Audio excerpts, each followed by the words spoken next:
Good evening, everyone. This is Greg. Welcome to the stream and have a happy, not exactly Christmas, I guess.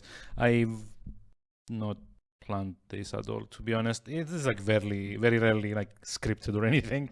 But I was kind of like happy that this is the final game for the South African block. Let me see. There we go. This is it. Hey, Jungle Robahai again. Not gonna ask how you're doing. We've already covered that. How's Wutai coming along? I guess. Coffee. So yeah, let me do like a very brief this day in gaming while I'm still you know, not tired enough, I guess. I don't know. It made more sense in my head. I'm not operating at 100% efficiency here, unfortunately. So, yeah, you're gonna have to like bear with me here while I get through the list for December 6th, and then we can get on with Semblance, which is the final game for the South African games block, and then we can move on to the Italian games and finally call this challenge successful. Because to be honest, I have no idea what you're doing in Final Fantasy VII. I mean, I don't think like anyone's like expecting someone to like come into like any JRPG for the first time and know what they're doing, right? Like that's kind of like, for some people at least, that's kind of like the fun of JRPGs. Like you get like new systems and you kind of like fuck around and find out like how all the systems kind of interplay with one another. I will say, like, at least in Final Fantasy VII, as far as I remember, one of the best things about it was messing around and figuring out like where all the materia combinations that you can do. Like there's like legitimately combinations that I think not even Square intended, or at least didn't intend to the degree that it can actually break the game open. Like there's like a very like early game example in once you've gone out of Midgar. You've probably fought the Midgar Storm, right? Like the weird little worm thingy that kind of like goes around the swamps. You're normally not supposed to defeat that fight, and later on when you come back through that area, and I think you've already seen that, like you actually find it killed by someone else. But there's like a very brief window where you can engage the Midgar Storm and use the enemy skill materia and get it to teach you God, what was it called? Was it like either Beta or Trine, one of like these two spells? And because the Midgar Storm can easily one-shot your entire party, it's like very hard to get it to teach you that skill and then leave without like running away after like you've registered the attack on the materia. But it's like a very, very, very powerful attack for that early in the game. For like later on, there's like other interactions. I mean, I don't know, like how free am I on like spoilers and stuff? At least like mechanics spoilers, because there's like a few.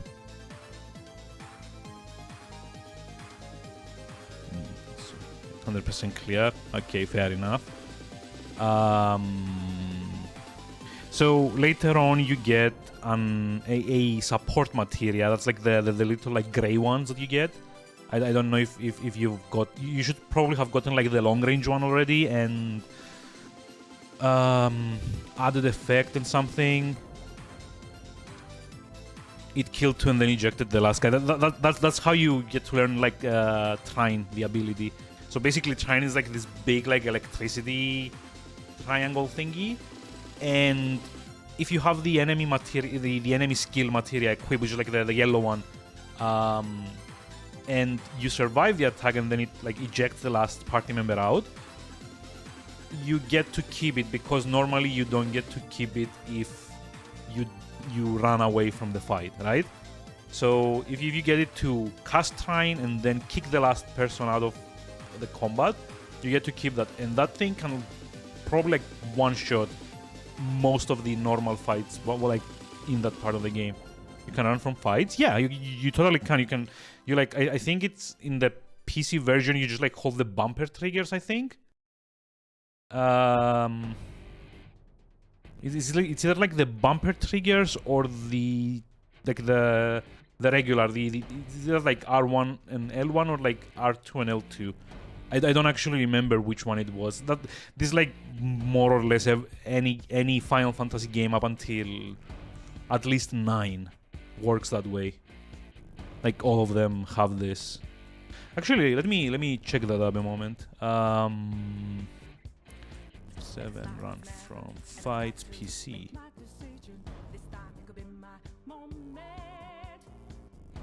So there was a materia with that skill. Yeah, it's like the shoulder buttons. But you need to keep them held down, basically, to run away. Let's see. Yeah, on the PC version, it's like page up and page down. I don't actually remember what the remade version that you're probably playing, the Square store and then Steam store, the launcher one, like the old version with the launcher, basically. I don't remember what that has it mapped on. I think it's like the bumper keys, basically, like the front 2 keys.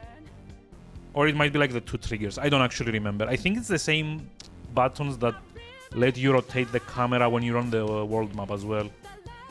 But yeah, you can totally run from fights. The materia is just allowing you, I think, to have like 100% run. What's it called? Success rate. God, I cannot think today. I've had like the worst day at work, and to compound all of that, late last week, I actually, for the first time in my 36 plus years of living, decided to, bite the bullet, so to speak, and started going to the gym as well. So, not only have I decided to do like a very physically intensive for me thing during the busiest time of the year, I've also actually decided to go to the gym before work, which means I have to wake up at 6 a.m. so that I can start working out at 7 a.m. so that I can stop working out at 8 a.m. and then start making my way to work until 9 a.m. And yeah, okay, it really does give you like some amount of energy to keep going through the day. Yeah, I do shower at the gym. I'm like, I sweat like crazy generally. Like that's like my body type, to be honest. So I do shower at the gym, and I have like work clothes with me before I leave. But the sheer fact that I've decided to start waking up like an hour and a half earlier than I am usually used to, and go like stress my body out like a whole bunch, and then have to go to work now that like it's been like the busiest I've ever had it be in my career. It's not doing wonders for my like 9 p.m. Self, to be honest. Like I've also, on top of all of that, started trying to limit my coffee intake after noon. So I don't actually drink coffee after 1 p.m. now. This is, before you ask, is decaf, because I still have to fool my body to think that it is, in fact, taking the caffeine that it is not. So yeah, I'm like, just like, do all of the things all of the time together. This is why I haven't like streamed as much last week as well. I'm still like kind of in like the transition period of from unhealthy to healthy me, and it's taking more of a toll than I expected it to. For what it's worth, I'm not actually hating it either. which is nice. I've always had it in my mind that like the gym is like very, very boring if you go by yourself, but I've found out that my like workout style is that I do like really like fast all the sets, if that makes sense. So I don't actually like spend that much time sitting around doing nothing. And yeah, it's not the worst. Like I could probably do without waking up at 6 a.m. But other than that, it's been fine so far. And I would really like to just like have more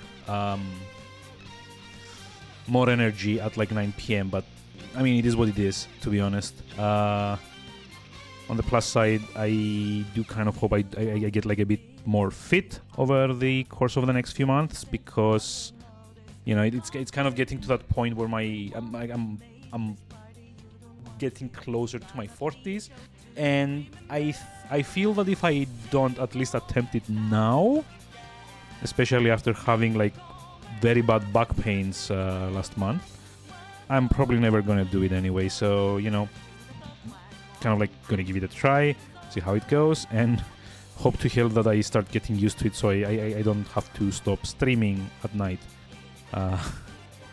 This is actually the reason I streamed on Sunday. It's because I was like way too tired the second half of last week to actually do anything. Yeah, hopefully it's gonna get better. Also, my controller seems to have some like weird kind of gunk in there. Gross. Yeah. So let me go and do the list. Do the list for December 6th, and then we can jump into game stuff. Also, I forgot the ad thingy again. Hold on. I hate this when this happens. There's like literally can't like remember having the little like ad timer on, so that I know when the fucking ads are gonna like start popping out. Oh well. It says we have 46 minutes, so let's get to it. And feel free to interrupt me with anything else, to be honest. I do so like the chatting. But yeah, December 6th, game releases. Let's see, 31 years ago, 1991. Remember when like 30 years ago, 2 days ago? But that made more sense when I thought about it. But like on Sunday we talked about Mega Man 6 coming out 30 years ago. Today we have Mega Man 4 coming out on the NES 31 years ago. Remember when I said that they drove the series into the ground? This is like a good example. Mega Man 4 is great as a game, but we had like 4, 5, and 6 in the span of like a year and a half, I think. And I'm just like gonna confirm this. Let's see. Mega Man series, let's see. When did they come out? Yeah, so Mega Man 4 came out in 91, Mega Man 5 came out in 92, and Mega Man 6 came out in 93. Like, they all came out in the span of like a year and a half. It wasn't like even like 2 full years, because 4 came out kind of like very close to the end of the year in like 1991, and then 6 came kind of like at the end of 1992. Well, like the start of 1993, I think, kind of like in that spot. And oh boy, it's like a lot of the same things coming out every year. And you know, if you've followed like any release of, for example, Call of Duty or Battlefield, or like any of the modern franchise potential games, you've seen how badly that can go. Well, badly maybe like an overstatement, because they seem to sell like hotcakes anyway, but quality-wise, at least they're not like the greatest. I don't remember, like, again, there's like been so many Mega Man games that I can't even like remember like which is which. I just like remember, oh yeah, you know, this one had like the extra power-ups or like the rush abilities, or this one was the first one to actually have like cutscenes or, you know, whatever like the NES equivalent of cutscenes was. Which wasn't that, it was like more like rendered in-game as you would see like nowadays. But yeah, it's a good series. It's got like good solid fundamentals, and that's kind of the good thing about like the original Mega Man games and the X series subsequently. It's that they've built themselves on a very good base. Like the controls are solid, the level design is usually spot on, the concept itself lends itself well to like serialized releases, like yearly sequels and so on and so forth. It's just like with a lot of the game industry, they didn't do much to pace themselves. And that's kind of the problem. It's a big problem for me that, like, having played most of these games, I haven't finished all the Mega Man games, but I've played maybe like 90% of the mainline series. It's a problem when, for like the original 8 games, I can't really tell a lot of differences between them, except like 7 and 8 were PS1 games and 1 through 6 were NES games. But other than that, like 1 through 6, okay, which were the bosses in 1, 2, 3, 4, 5, 6? Who knows? Who cares? There's like Gutsman in the first one, and that's about it. Catman. And the only reason I remember that is because like the first one had like slightly more simplified enemies and robot masters than going forward, because it was the first one in the series. But yeah, it gets kind of samey. And again, that might also be because the NES was the platform. You can't have a lot of visual variety in a console that can only produce like 8 bits of stuff on screen. Like it could only have like what was it, like 16 colors on screen at the same time, and even then it was limited because it had like layers. It was limited on how many colors it could have on the foreground, the background, and the sprite layers in between.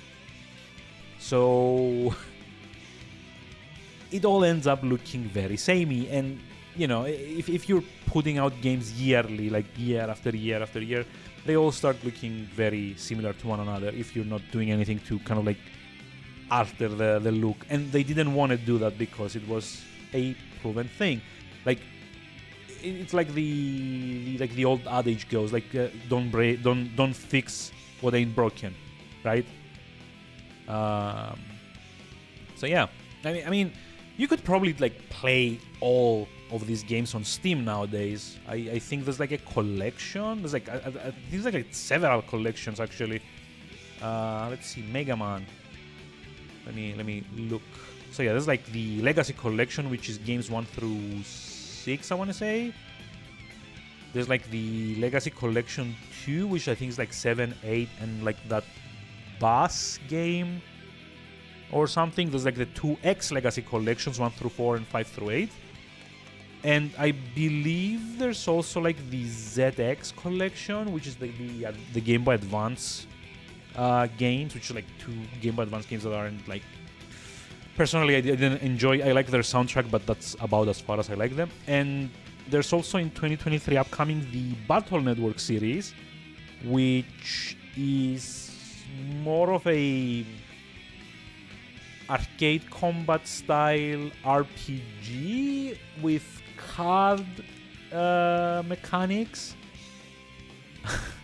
It's a weird like mashup, that one specifically. And we will talk about it a bit later because there's like one of them in the list for today.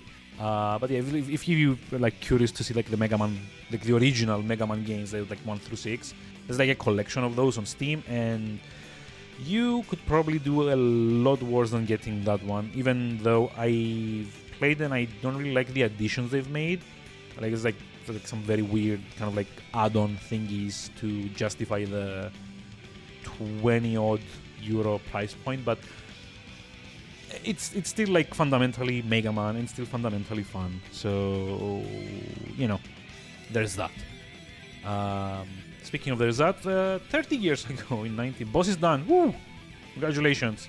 No grinding required. Nice.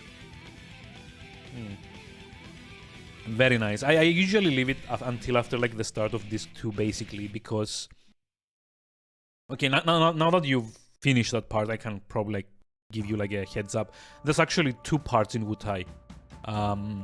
There's the get your materia back thing, and you can follow that up with doing a second side quest that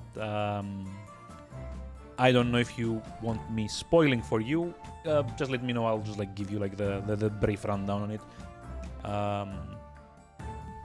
But yeah, Wutai generally is like a very, very, very optional area. You only ever need to visit Wutai for 3 things. There's like the materia side quest for Yafi. There's the other side quest, which is also for Yafi, but I'm not spoiling stuff. And there's also like a weird side collection thing that I'm not sure if you've actually even discovered, because the game never tells you that it's a side quest until you've finished it. Which is hilarious, but I don't know if it would surprise you. There's a lot of games from like that time period that did this shit. Like they'd have you do random things, and then at the end they'd just like give you a reward and go like, haha, you did a side quest, and you'd be like, wait, all those dumb things that I was doing were side quests? I mean, okay, like thanks for the item, but woohoo, I guess. For Dickoff, this is not too bad. But yeah, like Wutai otherwise is like a very extra area. Like you can more than easily go through the entire game and never visit it. There's not a lot of things there. Aside, there's like a summon material that you can get that's like pretty decent for the time when you get it. One of the characters has like a major unlock there, but I mean, that's about it, really. And like all the rewards that you get from the 2 side quests, but those are not, game breaking or anything. They're nice to have, especially if you've done it as early as you did, but not, something that you must have or you're not finishing the game. Speaking of must-haves, 30 years ago, September, December 6, 1992, at the time, I guess, like long-running series had like its next entry on the Super Nintendo. Final Fantasy V came out in Japan. The one with what's his name, like Buzz or Boots, or depends on like which translation you've played, because this actually didn't make it out of Japan until like years later. I think it was during like a port on the PS1 or something. Like the version I played when this was like still sort of current was like a fun translation, which is why the character's name might not be what you remembered it to be. I think like the official name is like Buzz or something for the protagonist, but yeah, I don't know. It had like the job changing system from Final Fantasy III, but it was like more story heavy, I guess. Pretty decent game. I don't think I've ever finished it though, because I want to say the translation for the fun patch I had wasn't like fully completed at the time, or maybe I wasn't like that good at English at the time also and couldn't understand what I needed to do to progress with the game. Overall, I think it's like a solid game, although it does tend to get overshadowed by the next one, which is like Final Fantasy VI. Like 6 is like the one most people my age remember as the Final Fantasy. That was like before 7, like the last 2D one was like the last major one as well, because it's like such a big game, and having come out at the tail end of the SNES, life cycle, it also did a lot more with the console itself than 4 and 5 had done before it. Haven't played 6, to be honest. I've seen the intro and that's about it. So that's probably something that I'm gonna look into rectifying if I do get to keep streaming in 2023, like we've already discussed last stream. But yeah, let's move on. 1996, 26 years ago, Resident Evil had a PC port in Japan. I've actually played this, the EU version, and it was hilarious in that it ran in a teeny tiny 240 by 320 window. It actually ran at the same native resolution that the PS1 version ran, except if you played it on a desktop PC, at the time the standard resolution was like 640 by 480, so the game didn't have full screen per se, so you had to play it in like a teeny tiny window, complete with like a little tiny Windows bar on top, and honestly that kind of killed any kind of horror that you may have felt of the game. I mean, it was like sloppy seconds. If you didn't have like a PS1 or access to a PS1, that's like the best version you could play, until the GameCube version like came to life a few years later, but that's like a totally different thing. There's not a lot I can say about Resident Evil 1. Like, most people are aware of it, even if they haven't played it. It's kind of like a, what would you call, like a household name in the horror genre of games. Some would go as far as calling it like the granddaddy of horror games, even though a French company called Infogrames had done the same thing a year or two earlier with Alone in the Dark, which I've also played. And, you know, having played Alone in the Dark, I don't think I'm like allowed to say that Resident Evil was the granddaddy of horror, of modern horror games. I will say though, like, Resident Evil was much more successful in kind of like streamlining the whole thing and modernizing the whole thing and bringing it to a much wider audience. Because I guarantee you, there's like orders of magnitude more people have played Resident Evil 1 that had played than those that had played any of the Alone in the Dark games. There was like 3 of them back in the day before they started like redoing and remaking and remastering them and making them more shit. Anyway, that's like a totally different thing. I don't know why I have like such like strong opinions on horror games, considering I don't particularly like most of them. Maybe it's because I've played like all the really good ones early on and then everything else just hasn't been able to measure up. Who knows? Like, to be honest, if you've played like the GameCube Resident Evil 1, the N64 Resident Evil 2, if you've played Eternal Darkness, if you've played Alone in the Dark, God, if you've played Clock Tower and what else was there? Like Amnesia was like the most recent one that I actually did find legitimately terrifying. Anyway, I've played like a lot of older horror games. If you've played all of those, then like the current trend of horror games isn't really horror for me. It's just like more action games with slightly spooky elements, mostly body horror. Nothing, you know, very terrifying, like at least not like viscerally terrifying. It's more like, ooh, there's like guts on my screen now. Oh my god, that guy's hand flew off. And now there's like a tentacle coming out of there. Oh no. This is just like my anime. I mean, no. That was like a totally different train of thought, sorry. But yeah, like modern horror games are not horror per se.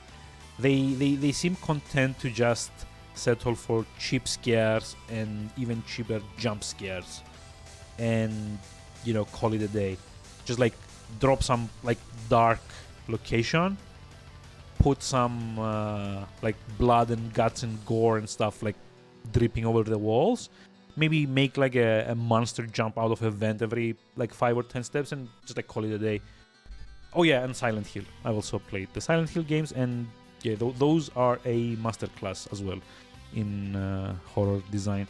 mainly it's like the pacing and like building anticipation over like the actual horror. Like in for me, in like a good horror game, the horror only shows up and lasts for maybe like 2 to 3 minutes every hour, and the rest of the hour is spent, or rather, in a good horror game, the rest of that 1 hour is invested in making the player anticipate the horror and keep like tensing them up, so like making them expect another jump scare, but there's no jump scares for like another 20 minutes. Make them expect like something awful is going to happen, and the more you get them to expect it while it's not happening, the more you get them on edge. And then like the actual horror moment is supposed to be like this cathartic, like relief almost feel of like terror, or like being scared, or just like yelling out in if you're lucky. And then just like, okay, you've like kind of like calm down, everything's gone back to like the baseline, and now the game starts building it up again for the next one. It's not supposed to be like this constant like balls to the wall, kind of like blood pumping action, like minute after minute after minute.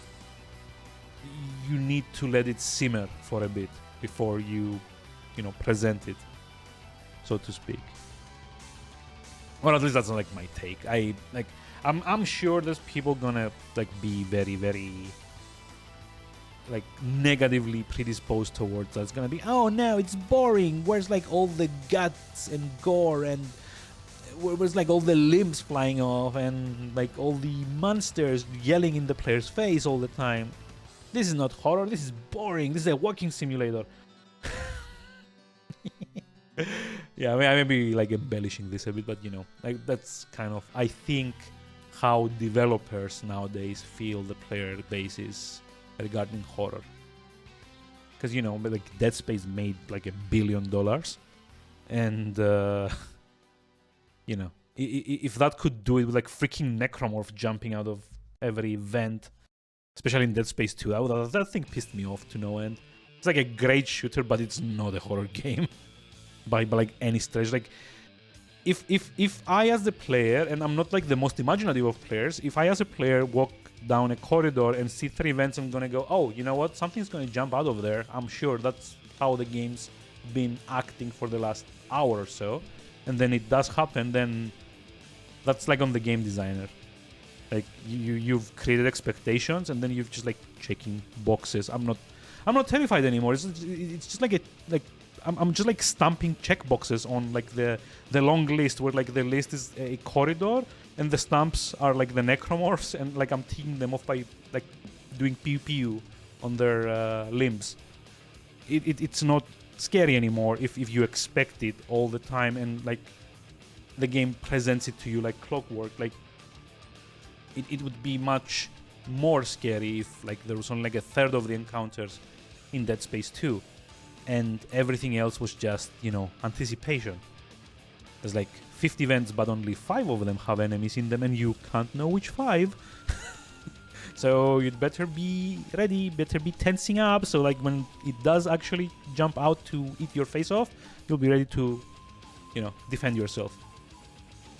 And there's like 50 vents and 45 of them have enemies in them, then it's just boring, for me at least. Or not boring, just it's like uninspired.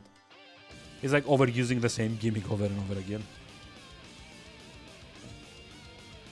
Now, speaking of gimmicks, let's see what like came out 21 years ago, and that was like actually a very cool gimmick. December 6, 2001. I was about to say like 2001, and then I heard where like my brain was going and was like, nope, no, 2001. We had Max Payne 2. Oh no, Max Payne 1 come out on the PS2. I'm sorry. Maybe like I said, I'm not performing at 100% here. But we had like Max Payne 1 come out on the PS2. A port of the seminal bullet time third-person shooter from PC.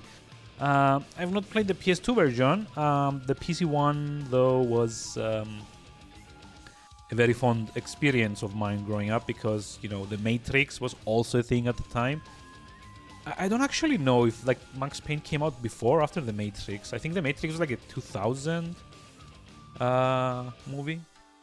1999. So yeah, it's like definitely Max Payne was inspired by The Matrix. But Max Payne had something that The Matrix didn't, which is a protagonist that looks like they're constantly constipated. I mean, it was the time where like motion capture and like digitizing faces didn't go much further than take a picture of, in this case, Sam Lake, the lead developer of God, what's their name? Remedy? I think it's like Remedy. I don't. No, it's not Remedy. Is it? No, it's the same guys that made Quantum Break. It's an Alan Wake. God freaking damn it! It's not Remedy. Fuck me. What? Why can I not remember? Oh yeah, it is Remedy. Oh my god. I just spent like 2 minutes freaking out about having the right answer. Well done. But yeah, so they took the face of the lead developer, Sam Lake, and it's basically like a very flat picture of his face while he's scowling. He goes like something like this. And then that's kind of like the character model for the protagonist. And honestly, that made a lot of the action, especially the slow motion bullet time stuff, for which the game is like mostly known. It made it very hilarious because it, for me at least, it had like a little like headcanon version of Max Payne, in which he's not actually fighting through depression and alcoholism, I guess, and like the ghost of like his family dying, but so much as he's fighting his way through hordes of enemies trying to get to the restroom because he's busting to, take it down. Like, Max Payne's face is, oh my god, iconic. Let me see if I can find a picture of it. Yeah, Max Payne face, there we go. Oh my god, like all of them are awful. I don't know like what possessed them to like make this the expression of the character. Let me see, open image in new tab. Let's see, can I get this on stream somehow? Can I add like a web page? Nope. Oh yeah, because it's like a data file. Let me save image. Can probably just like do it like the rough and dirty way. Oh, there we go. This is like the Max Payne face. This is like what you get to see every time the camera slows down to the bullet time thing, and it kind of like pans into Max's face, and he goes kind of like that. So yeah, in my head canon, Max Payne is killing hordes and hordes and hordes of enemies just because he's trying to get to a restroom and they're not letting him, basically. I don't know, like it's like one of those seminal 2000s shooter games, to be honest. Early 2000s shooter game. I think it might not have been like the first case of a game trying to implement bullet time, but it's probably like the most well known. If you've not played the game, you would be forgiven to not know that you basically have like a limited gauge of bullet time, and you can spend it in two ways. You can spend it in fixed amounts by bullet, like swan diving, I guess, while shooting, or you can just like turn it on and move around in bullet time in slow motion, which slowly depletes your bullet time gauge. What else? Max Payne is also like a very noir-esque story.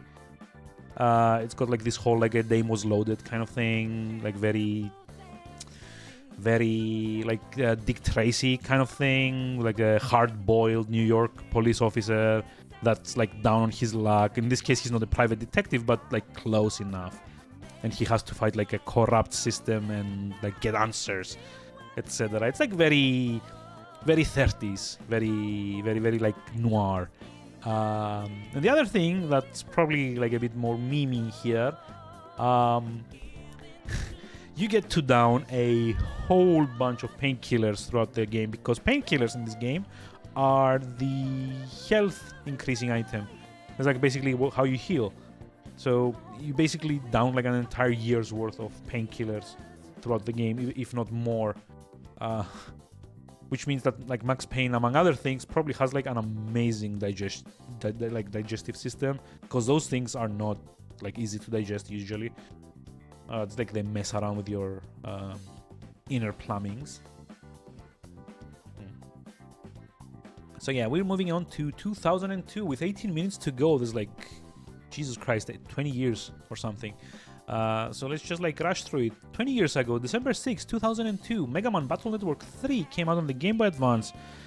The spin-off I was talking about, like the spin-off series I was talking about on Mega Man, the not exactly turn-based, but not exactly real-time as well, kind of like the arcade action combat RPG series, in which you play like you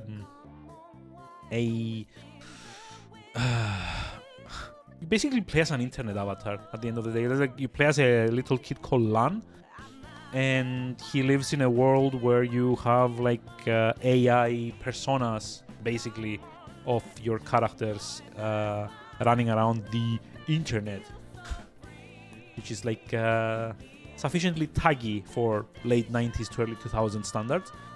The unique thing about the game is that you don't actually do the whole Mega Man thing of killing bosses and absorbing the parts. You kind of get them as cards this time. So basically, the Battle Network games work by putting you on a 3x3 grid as the character, and opposite you another 3x3 grid for the enemies. And the way the game works, you get to move around with the direction keys and shoot your default buster at the enemies. But if you actually want to do damage and be efficient and stuff, all those good RPG things, you get to collect cards which represent more advanced attacks. There's like a sword attack, there's like a cannon attack, there's like even more imaginative ones like there's like one that makes you hide underground, so you don't really like take damage. There's like a lot of them. It's like a card game basically crossed with like an action RPG. So you kind of like equip those in your deck, and then you kind of like call them up during combat to cause damage to the enemies. The thing I like the most about that is it did like a combo system as well, where if you combine specific cards in a specific order, they would all kind of merge together and make like a big mega attack. So the one like the earliest one that you can do that I remember is that when you get like the 3 different Canon cards, it's like Canon A, Canon B, Canon C, and you kind of like put them together in the correct order. You instead get like the Mega Canon card that does like damage to all the all of like the opponent's field, and does like a lot more damage. And it kind of like builds up for that to the point where like some combinations are actually summons of like bosses you've previously fought that come out and just like do attacks on your enemies and on your behalf.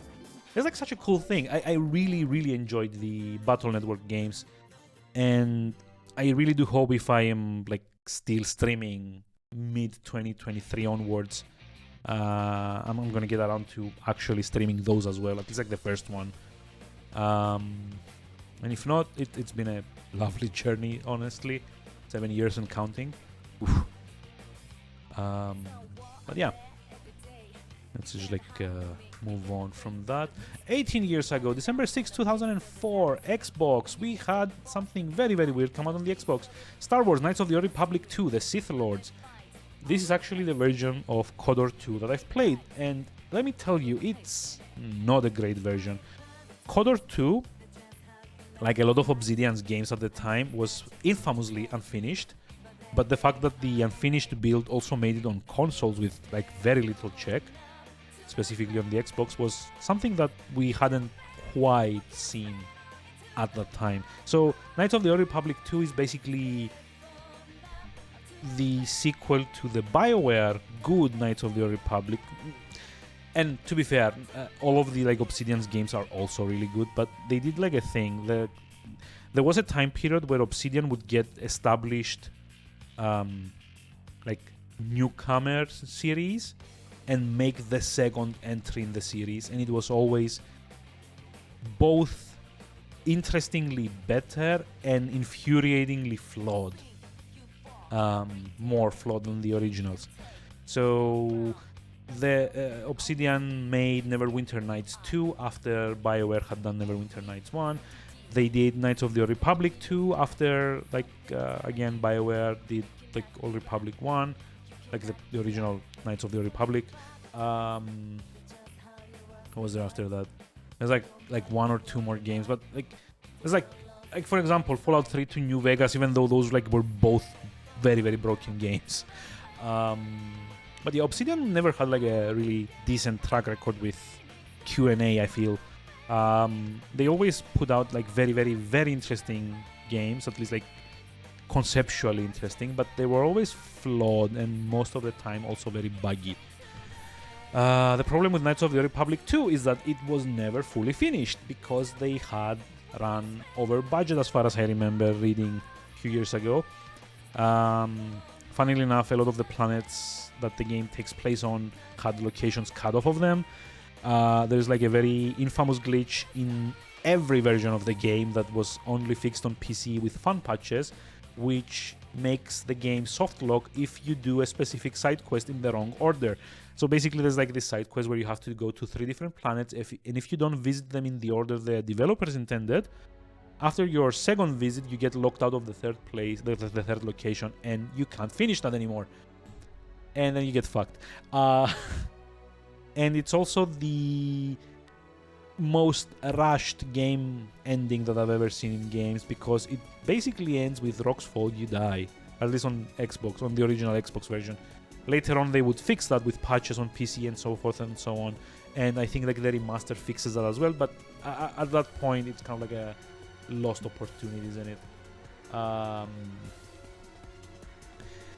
Otherwise, it's like conceptually like a really good game. It's fun, it's got interesting pithy dialogue, it's got like snappy combat. It did away with a lot of the inventory management that the first one kind of suffered from.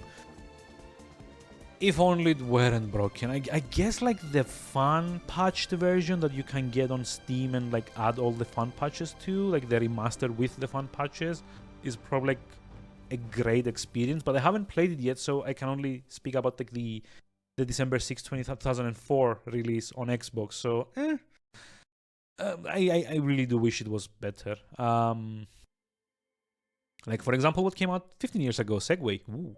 December 6, 2007, where No More Heroes came out on the Wii.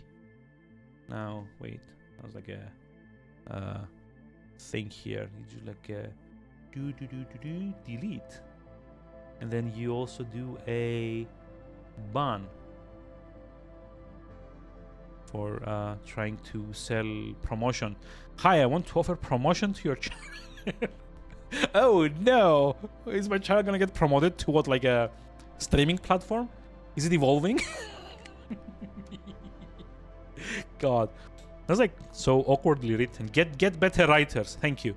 But yeah, 15 years ago, December 6, 2007, No More Heroes came out on the Wii in Japan. I've really not played this. It's apparently a really, really, really weird / good / unique action game. I do own the remake of it on Switch. I bought it shortly before before I stopped caring about the Switch, to be honest. And isn't that like a damning praise for the platform? It stars a dude called Travis Bickle who goes around murdering assassins so he can take their place on a leaderboard, as far as I remember. Your goal is to become the #1 assassin. And yeah, it's a game by Suda51. Suda51 is got like a name for making weird, fucked up games.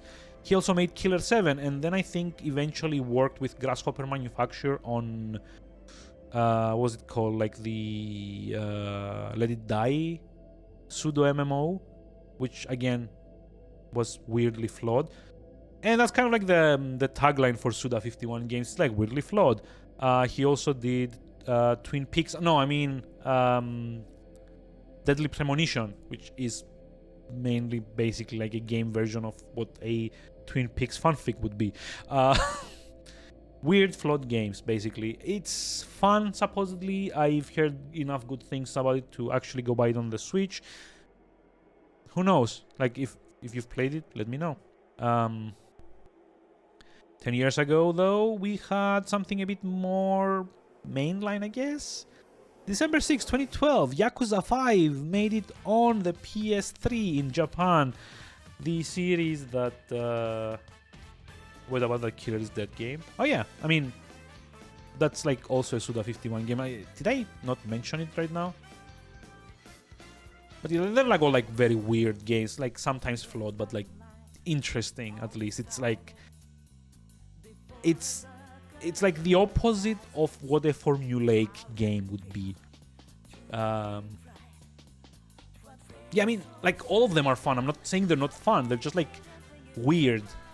No More Heroes is a game where in the original Wii release, you have a lightsaber with which to fight enemies, and you need to recharge it.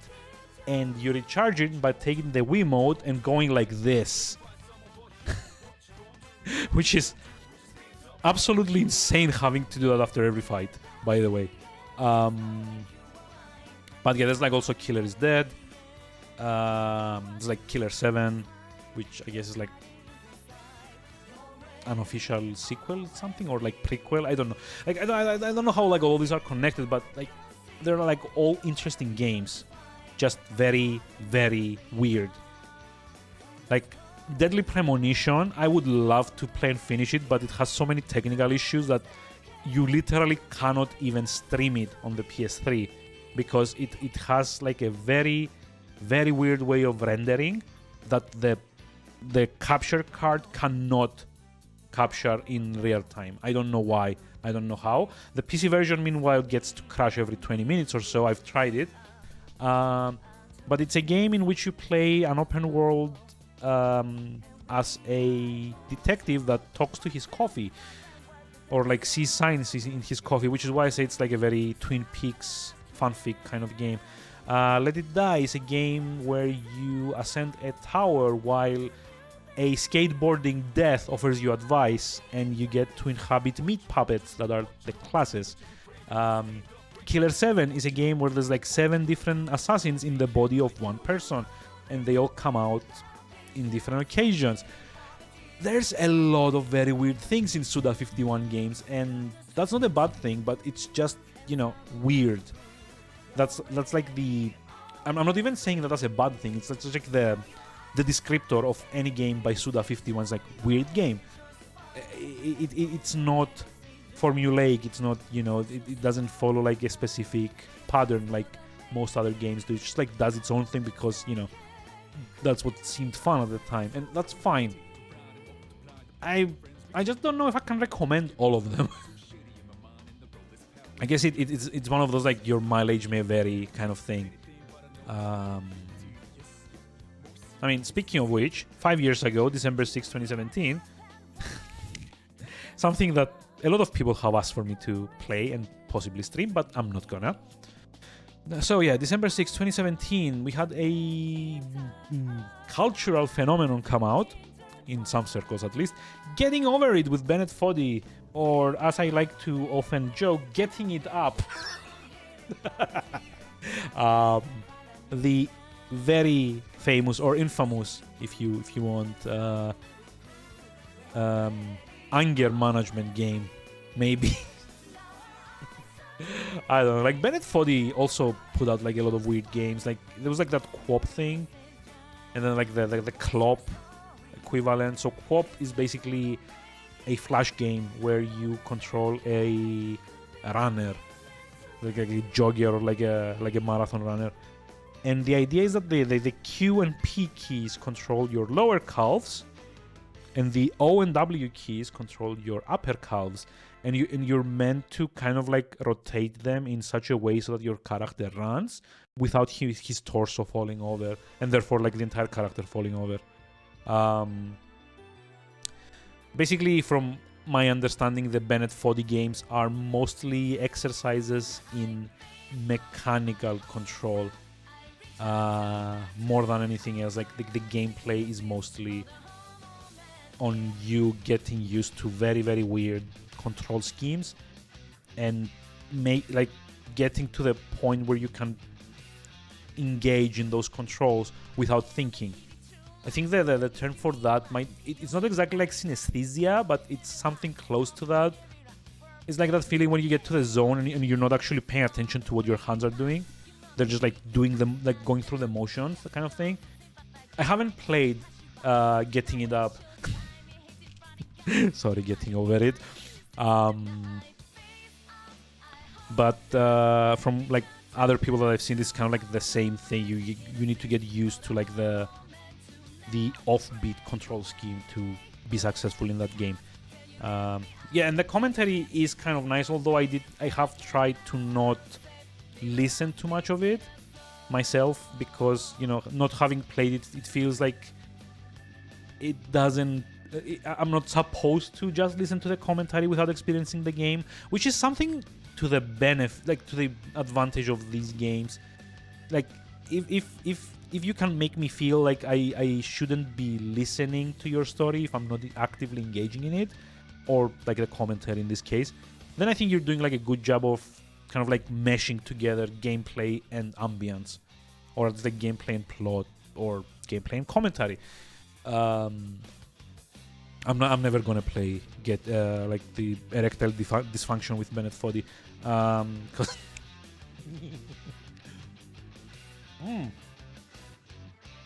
mind of a 5-year-old, body of a 37-year-old. Amazing. Yeah, but I don't think I'm ever gonna play like Getting Over It with Bennett Foddy. I don't think I have the patience for those kinds of games anymore. And yes, this is kind of ironic coming from someone that like regularly plays with like 100 to 150 hour long JRPGs, but it's like a different kind of boring in that regard. Fair point.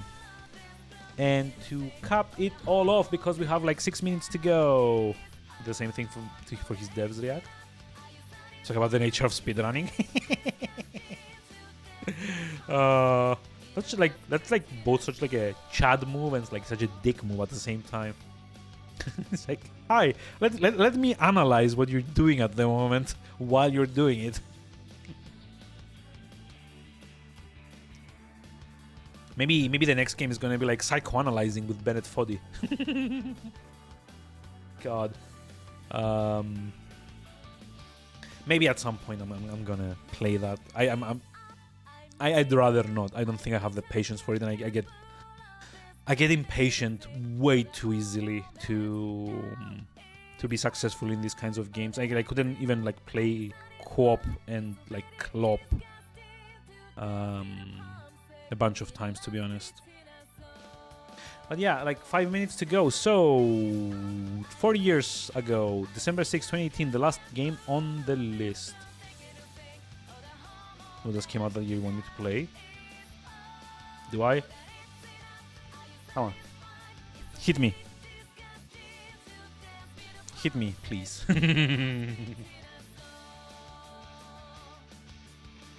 There's like a lot of games that came out in 2017. The Robot Butt game.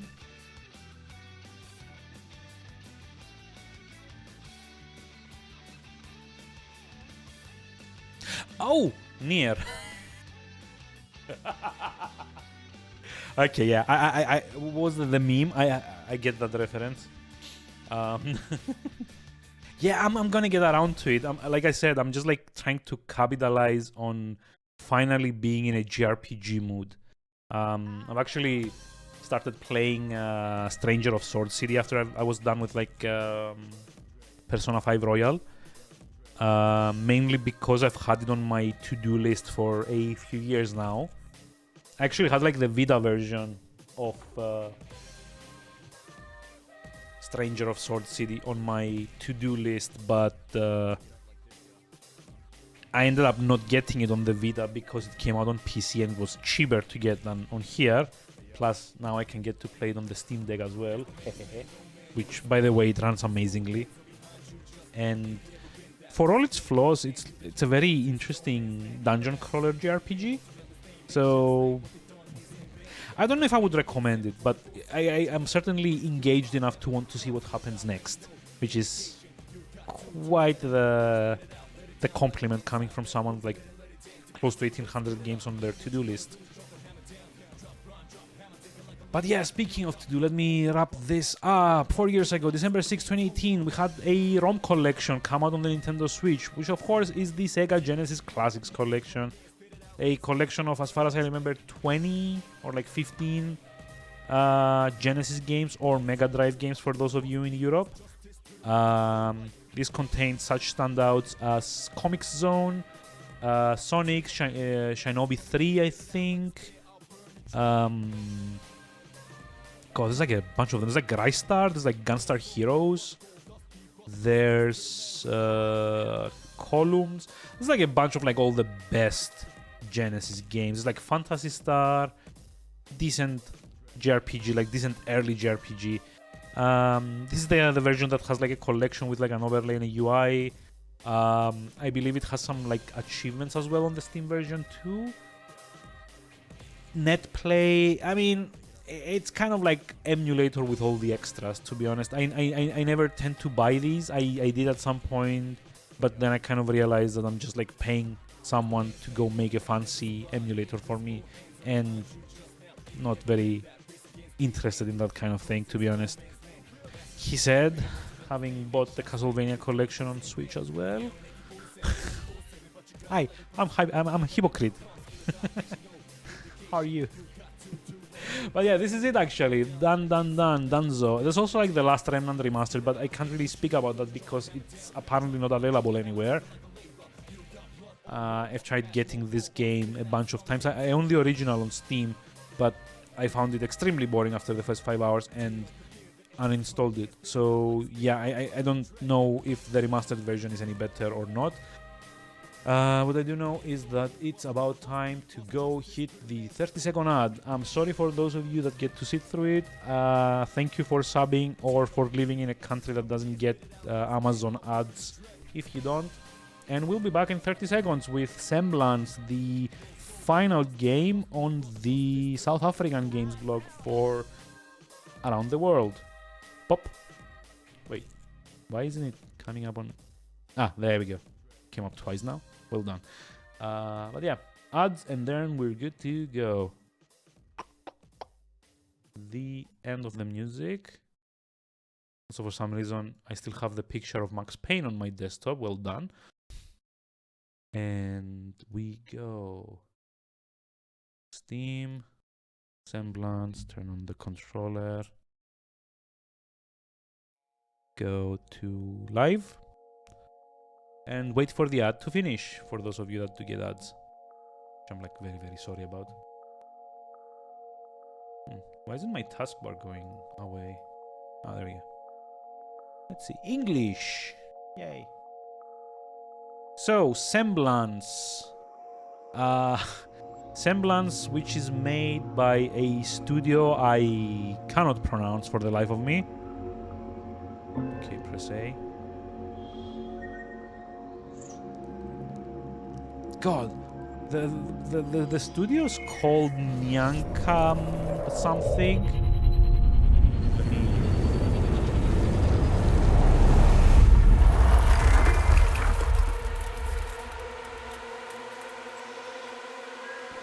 Fuck me, this is loud.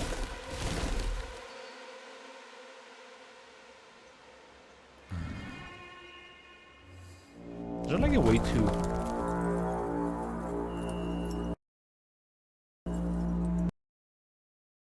like a way to oh, there is. It's like lower a few things. Okay. Ah, much better. So it's made by Niyama Comp. I think, if I'm not pronouncing that correctly, but it is a South African studio from Johannesburg.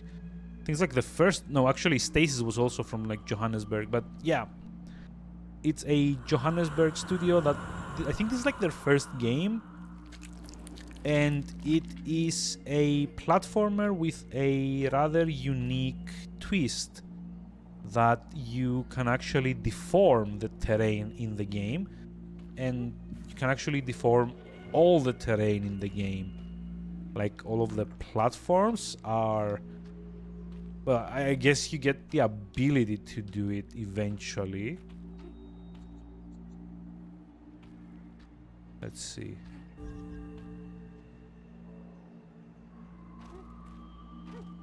Okay, it's like the dash.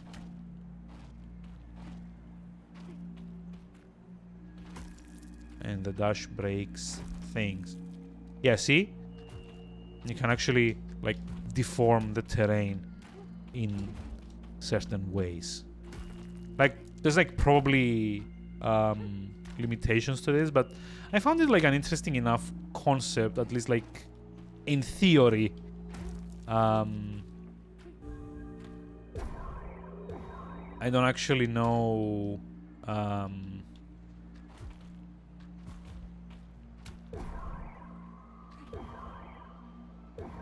okay, I don't get what this does. It like explodes, I guess.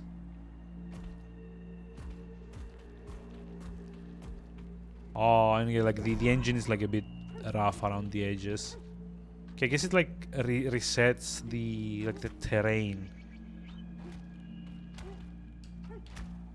I don't know what these are supposed to be. Yeah, like right off the bat, I don't really like when games do this thing where they try to like have like a stylized version of like what their story is supposed to be.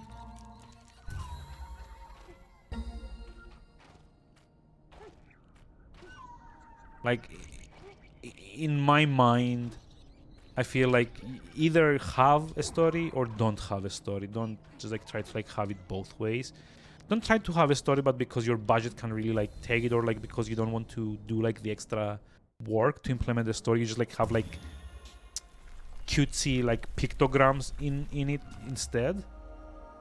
You know? It's kind of like the same thing that Braid did, and well, at least Braid had like narration, I guess. Or like was like the other one, like the bleak one, the one that was like all like in black and white. What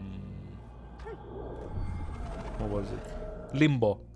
Yeah, like Limbo did it, and then there's like a million other games did the exact same thing. Most of them platform games, and most of them doing like this dumb cutesy thing that you never actually get like the story like presented in any meaningful way. And it's all just, you know, cute images and like even like cuter sounds like ee and ooh and a book. I'm not a very big fan of it, to be honest. Okay, so I guess you can only manipulate like the darker terrain, which I mean is fair. Like you wouldn't really want to have like everything fully deformable, because then at that point, like where's the point of having platforms to begin with, right? So far so standard, to be honest. I do at least wish the game would have, you know, a bit more of an explanation of what it is that you're expected to do.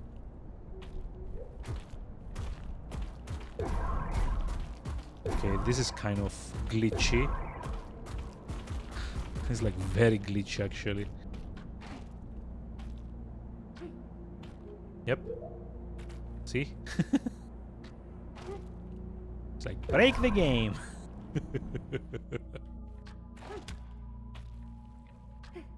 Yeah, and I assume this is supposed to be some kind of story.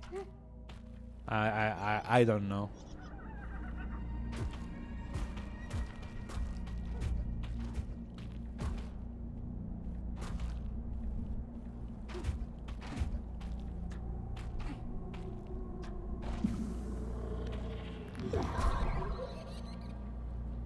Like, who knows?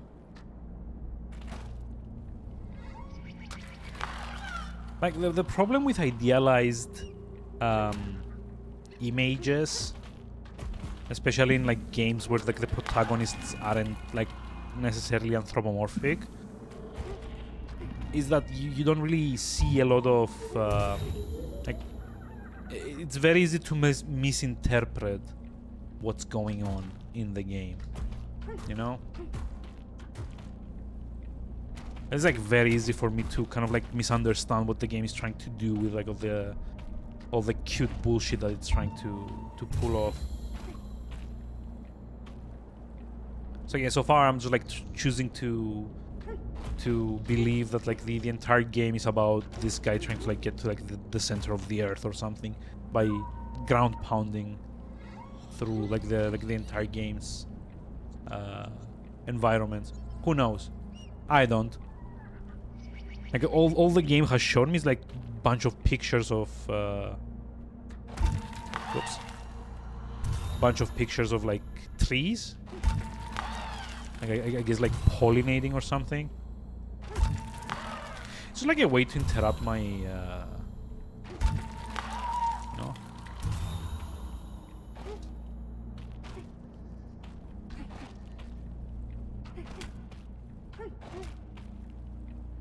Oh, you know, we just need a bit more depth here, right? Yay. See, this is like actually a kind of nice, like lateral thinking thing.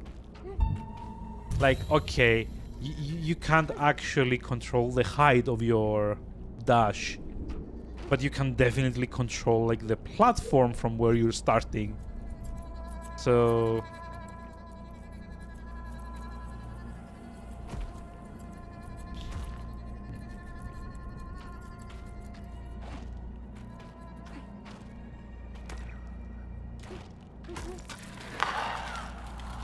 okay, maybe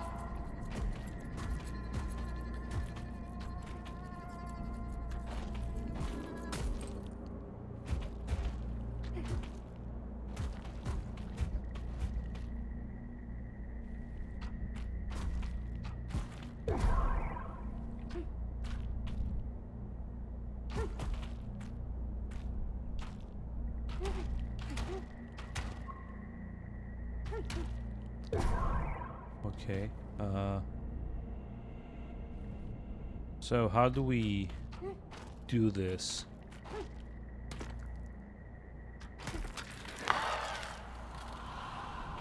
So you can't actually control the like your trajectory once you're in the air, or like once you've started like doing the ground pound, but maybe no.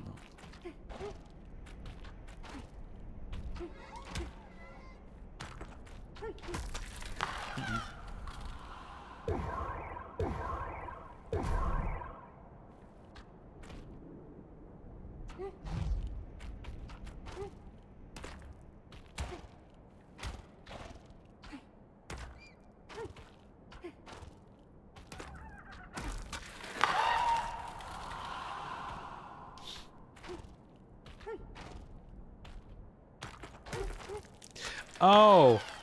Oh, okay, I see. I see. So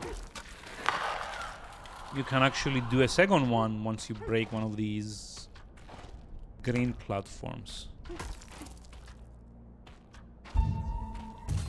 And you can also dash through the red ones from below. Okay. This is a bit more interesting. I don't know about like these flies though, but sure. Yes.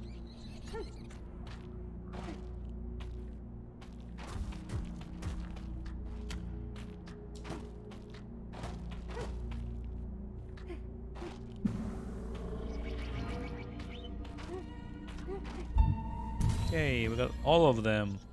All of them. Things, I guess. I don't know what these are, but I got all of them, so yay. Probably. Who knows?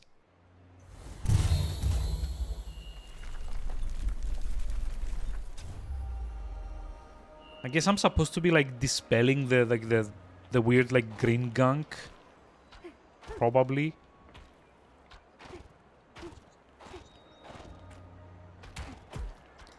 Like, it doesn't look like there's anything else to the game. I guess you collect the things to make the green crystal thingies disappear.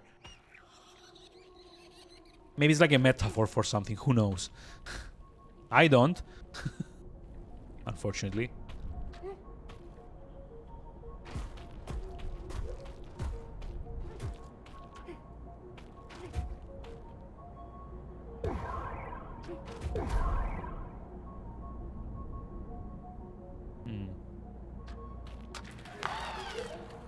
Okay, maybe there's like some lateral thinking to be had here. Maybe I need more height, right? Like this. And once I have more height, I can kind of do it like that, I guess. It's not like a very precise game though, that's like annoyingly so. It isn't very precise, and like more to like its detriment, it's also not very clear on what you need to be kind of like aiming for overall. Oh, there's like the weird like little green thing that's very sad now. Also like some flies that I'm killing apparently. I don't know why. This is...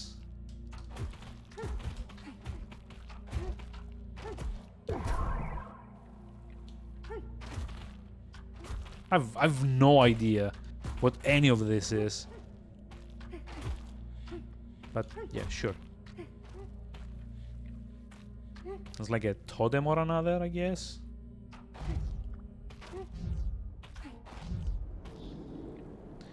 Maybe it's like that thing from Padabon.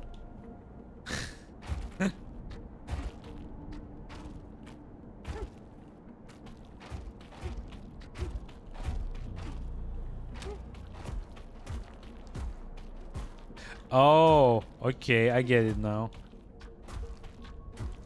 Yep, like I said, not a very precise game. It's gonna be like such a pain. Okay, at least I like the way like all of these things are structured.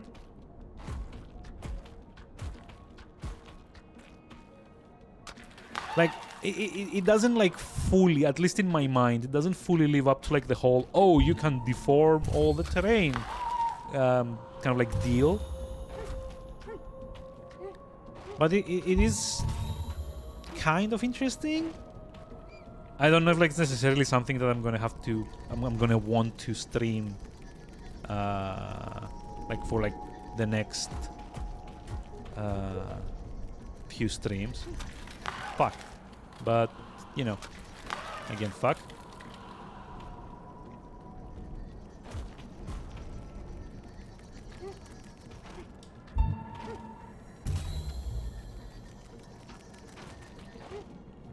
It is at least like moderately interesting. Oh no. I should have raised the terrain a bit.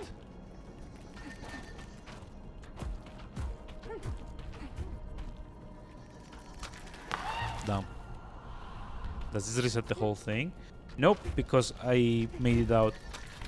I do also like that they have like a progress-based checkpoint system. So like, once the game decides that like, you've solved the puzzle, you don't have to redo it again.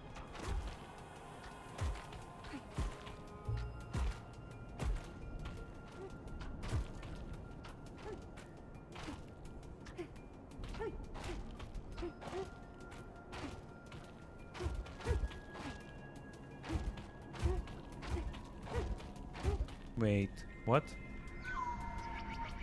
Okay, so how do I...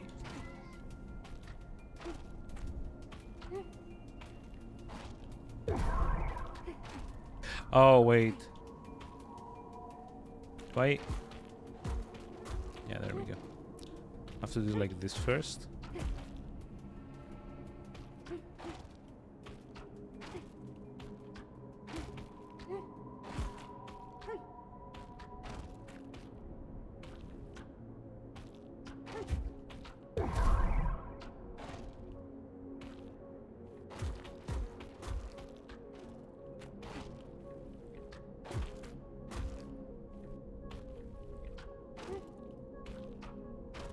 Okay.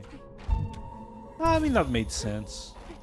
I don't see why moving this doesn't let you kind of like raise it anymore, but I guess there have to be limitations as well.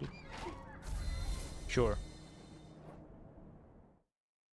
I don't know how long this game is though. Like, how long to beat? Said it's like 5 to 6 hours to complete, but this if this is like the first 3 worlds, maybe there's like more of them. Maybe there's like a bunch more trees that I'm gonna go into and try and cleanse or whatever.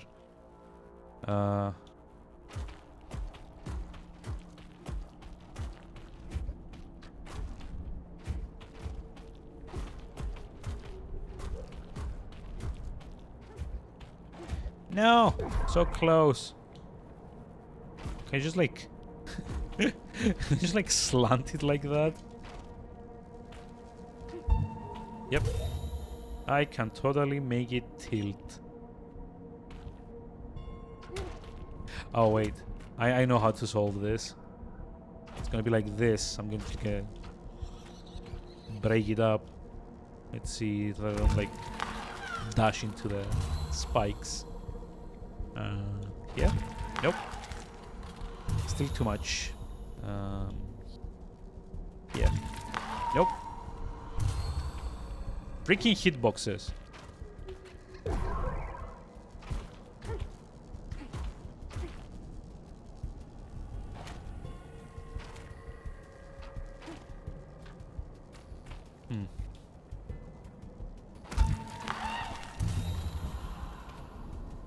Oh, you know? Oh, never mind. Maybe I can just like break it from here? There we go. Just like pick it up like that. Wait, I missed one. How did I? Oh, over here. Yep.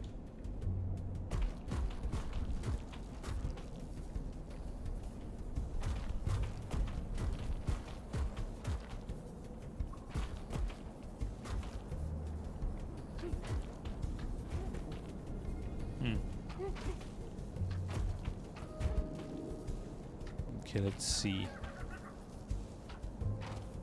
Oh, just enough play.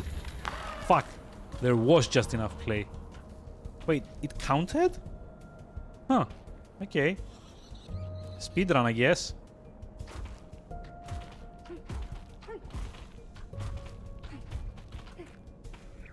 This will probably give me like enough play to do that. And oh, how do I?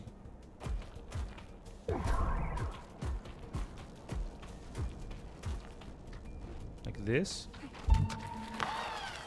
Nope.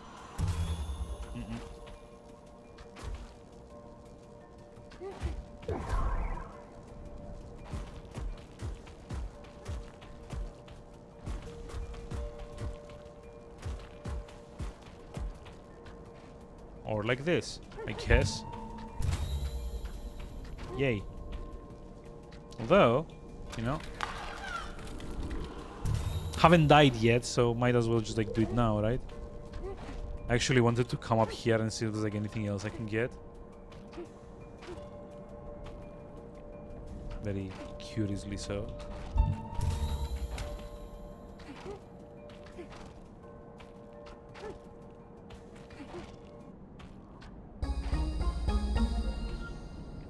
Yay! So cool! It's like another lake. Oh, there is. Wait, achievements. Haven't actually checked these. Deform platforms 300 times. What's like all the achievements like? Visit every level in the swamp world, in the snowy world, deform platforms 3 times, cuddly world. Cuddly world, what the?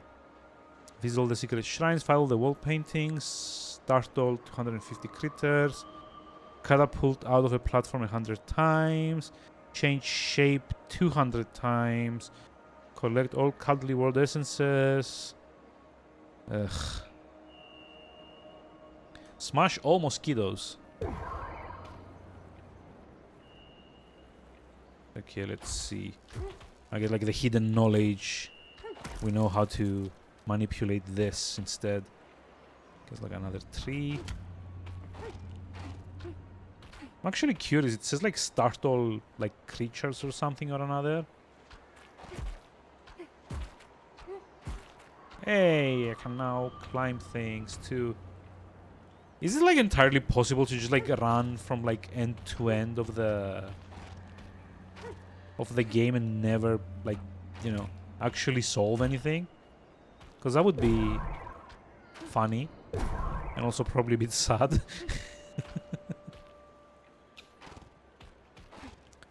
There's like a developer in the background going, why? Why did we make it like this? Okay, it says like startle creatures. It's like this.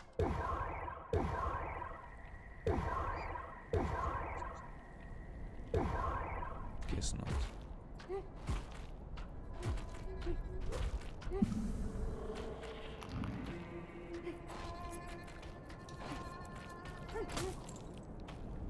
Bzz.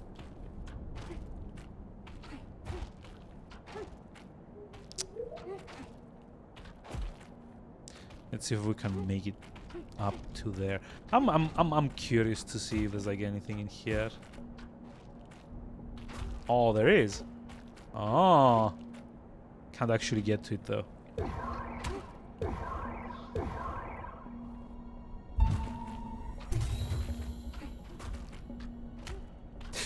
Ah. Damn it. Almost.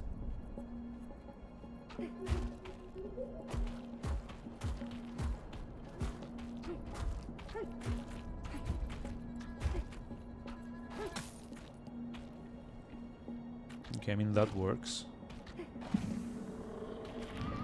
Thank you.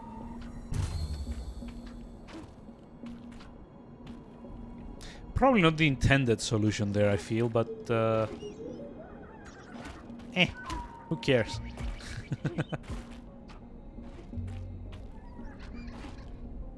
Okay, so I think like you're actually intended to do it like this way, so you get like more air. Something like this. Yep.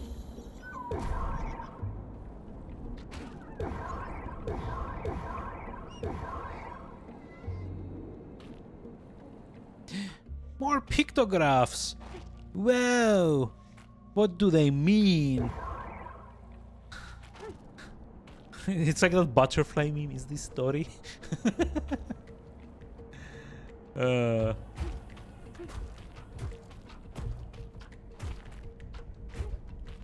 no. I just like figured out what I need to do and it's not gonna be fun. Fuck. Okay. Again. Play-Doh enthusiast. Sure. Shit. So this is not how you're meant to be doing this, I guess.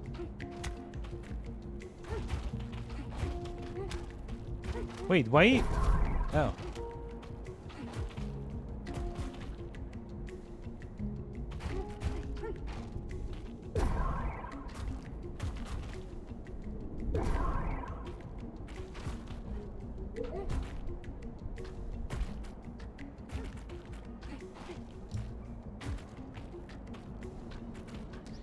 Oh, hold on. I think I...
Okay. Yeah, this made more sense. Although, it does feel a little junky, to be honest.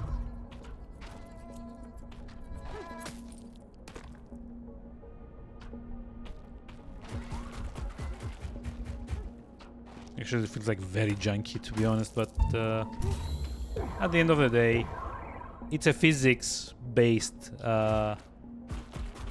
platformer, so, you know, having some junk in it is perfectly acceptable, you know?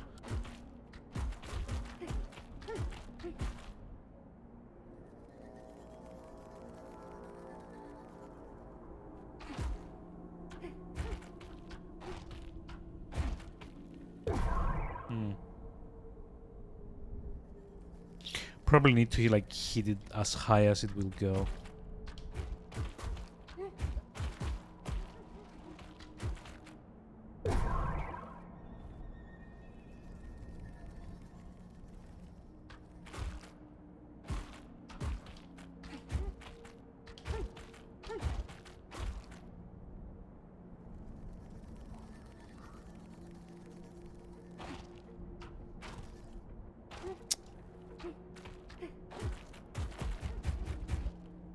Again, the controls are not like the best, to be honest.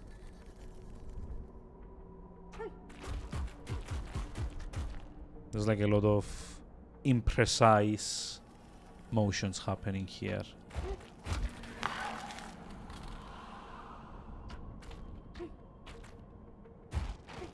I don't know. You clearly need to be like a bit... David? Clearly need to like go like a bit higher than what I am at the moment, so... There's that, I guess. Come on.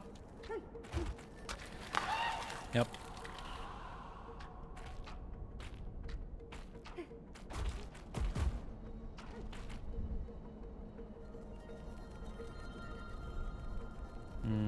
Kind of had like a good like little indentation there, but I think I've kind of like fucked it up.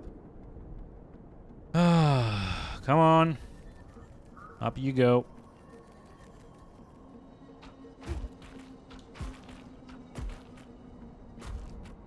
There you go. I think this is like slightly better. Slightly.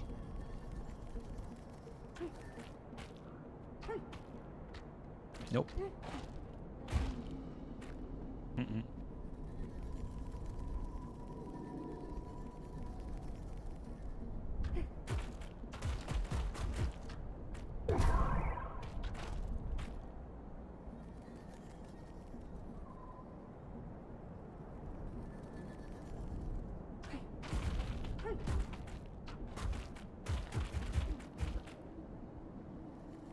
Okay, so this is slightly higher, which means that if I don't like fuck it up, I can actually make a higher platform up here too. Almost. Nope. That's okay though. These are still here.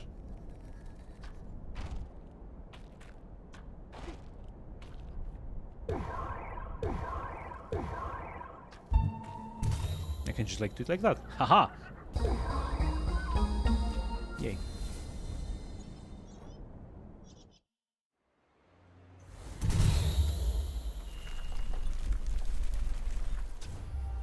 All the trees, what does it mean? Ah, yeah.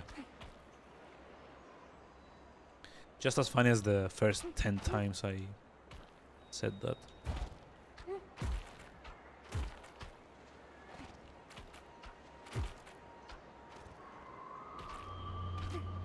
This is probably like the last one, right? I don't think you could move on after this. Unless you magically get like some kind of other ability later on. Okay, and I guess these now double as platforms? Yeah, okay.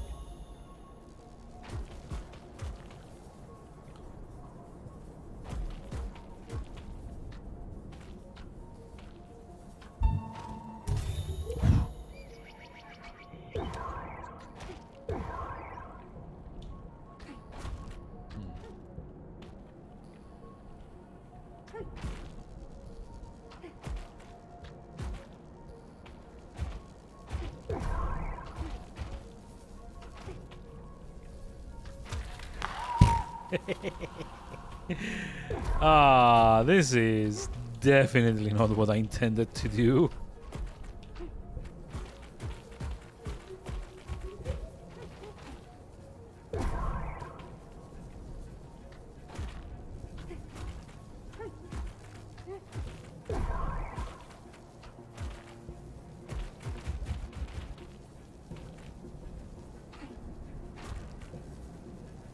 Hmm.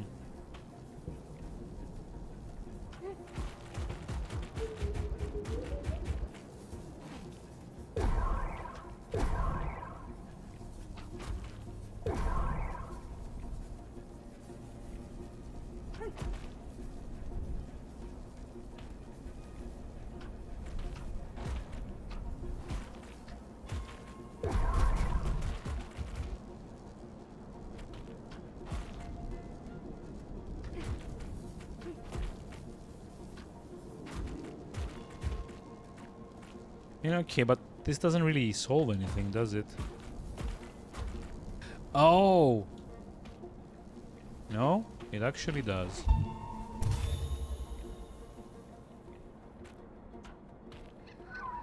That's kind of nice.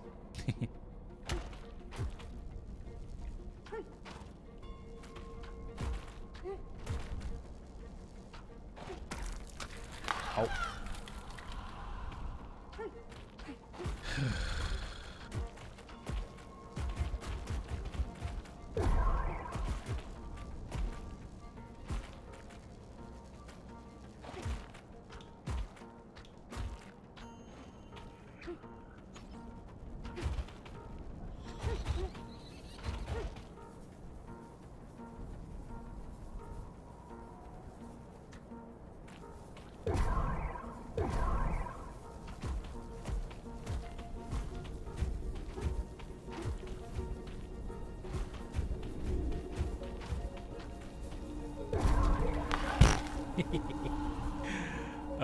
Yeah, that was ill-advised of me. What the? I just like glitch myself into the.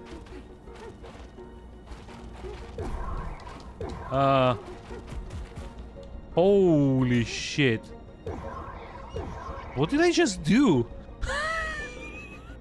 Did I just like speedrun the level?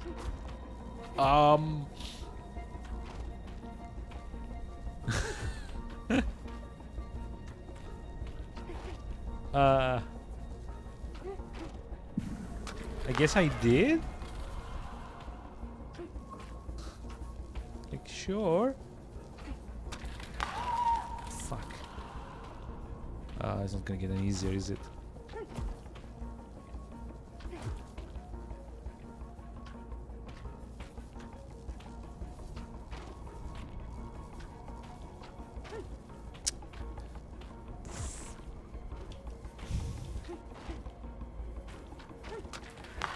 God, see what I mean when I say like the controls are a bit like all over the place?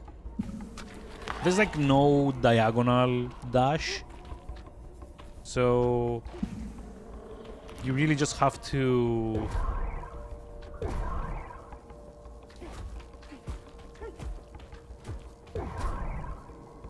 I don't know.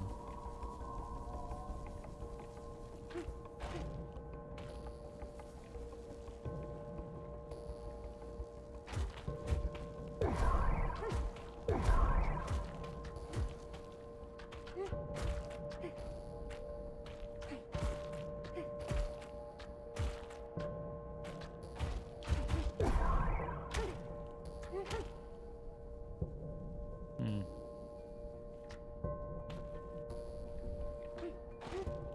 Yeah, okay. This is like where I used to be. I somehow managed to like glitch through the wall. Oh! Wait, there's like another place up here.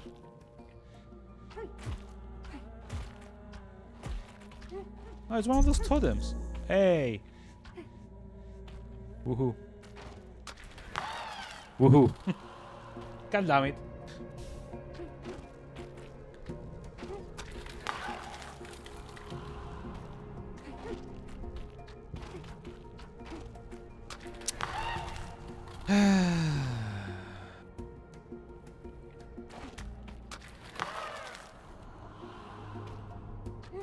Very nice. Gotta love it when the game's being weird like that. Now I'm like, the game doesn't even like decide where it is that I'm like respawning. Uh oh, got stuck again.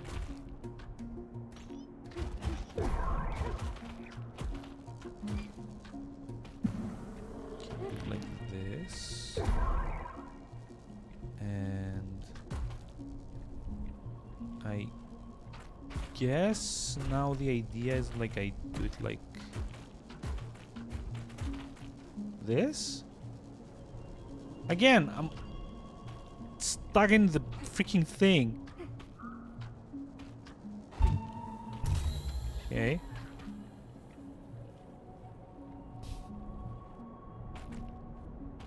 Yeah, I don't know. It just feels like a bit too glitchy for my tastes, to be honest.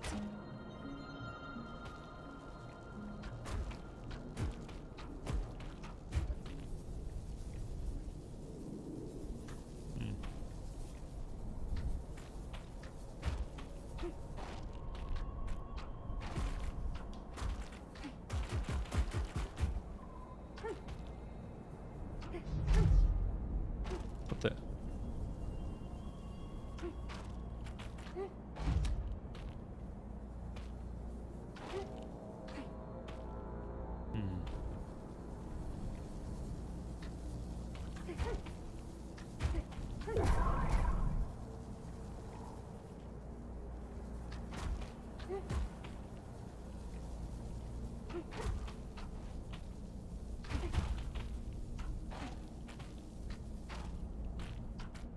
Yeah, how do I stop that laser beam?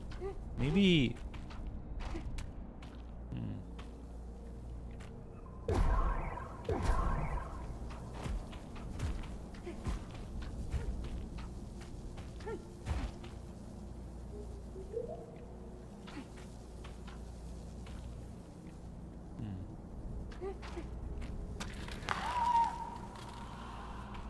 No, not like that at any rate.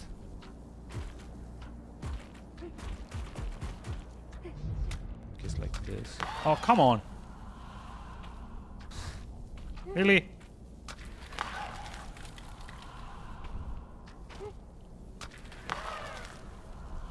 Arg. Seriously. You know what? I think I'm gonna go this way instead.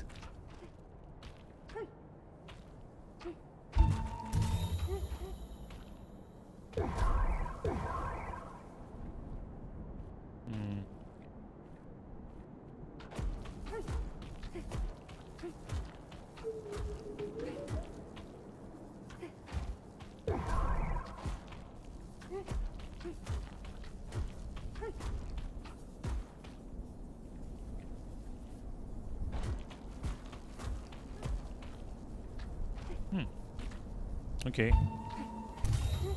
Thinking this is also not the intended way, but I really don't mind. Yay. This is like all of them for this world. I don't think there's like any other part of the level that I haven't been to yet.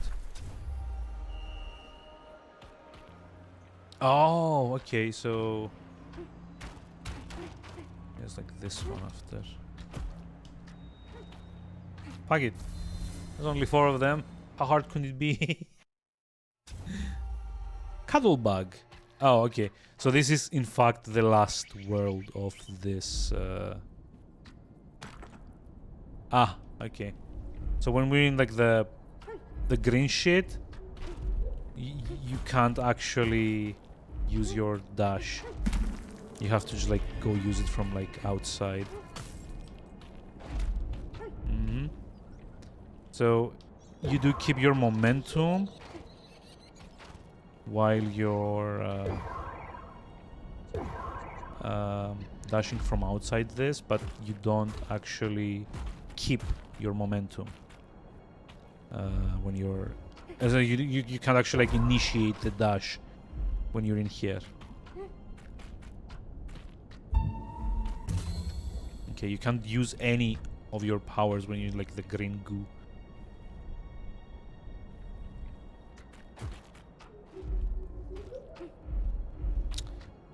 Fuck. No! Not enough. You know what? I think...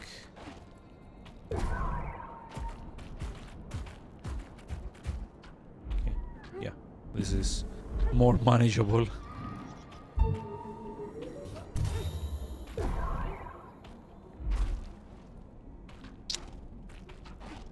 Come on.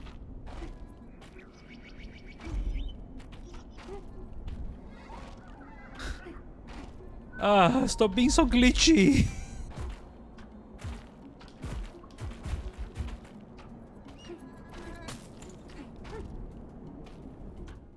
Ooh.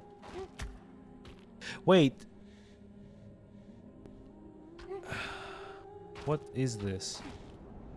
Like, I'm trying to understand like what these pictograms are supposed to mean, but again, this is exactly like the problem that I keep having with these games. It's extremely hard to have like... Fuck. It's extremely hard to know what like the designer like intended.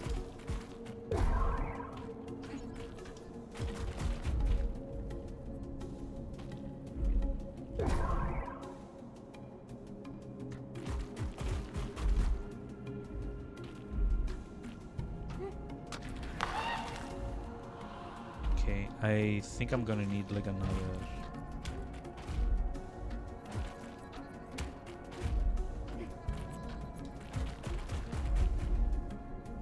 like this.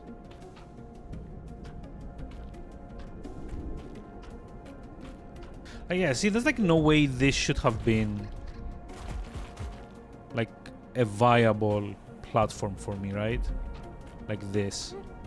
And yet it is. I don't know why exactly, but the game does some like very weird physics with like the deformation that you do. There's like something above here though. Did I get that? Nope. And it seems like the engine can't really handle like deforming it in like two different like the directions at the same time. So you always have to kind of like reverse the deformations before you end up like doing anything else.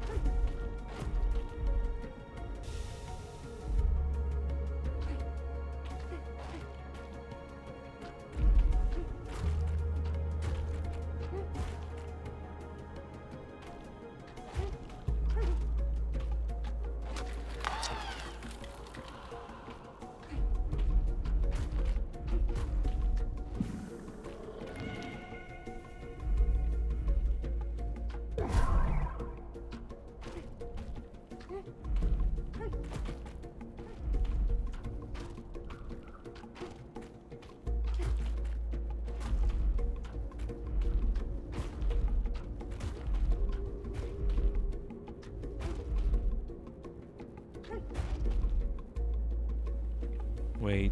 Oh, hold on. Nope.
Yeah. Still not enough. Damn it.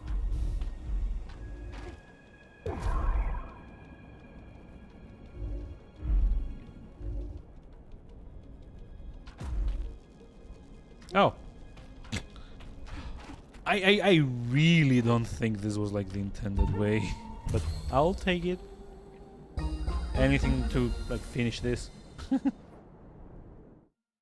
Yeah, I think like what you were actually meant to do is just like bring the platform a bit like to the left instead of the right. Just like try and like bend it that way. Oh, first world complete.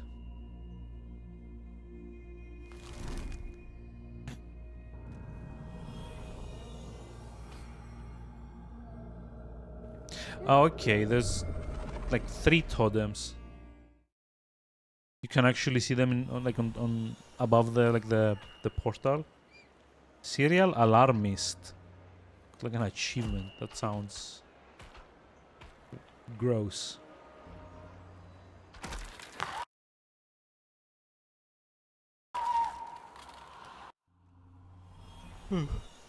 God. Like so sleepy. But yeah, I don't really think I'm gonna be finishing this tonight at least.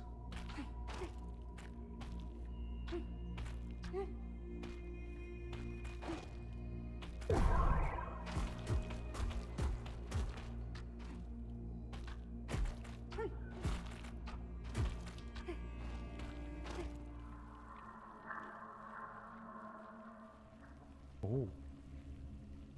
New area. Hey. Okay, so now it's like red gunk instead of green.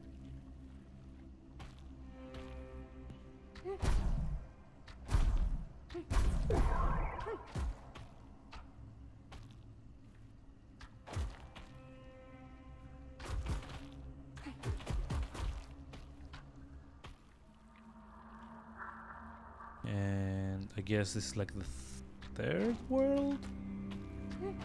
Question mark. Oh, this one only has like 2 totems. Nice. Let me just like go back.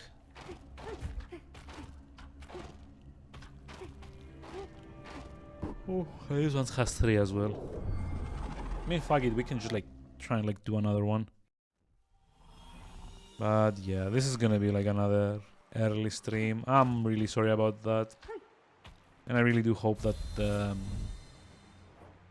the actual December streams from like either tomorrow or like next week are gonna be okay. Oh, okay.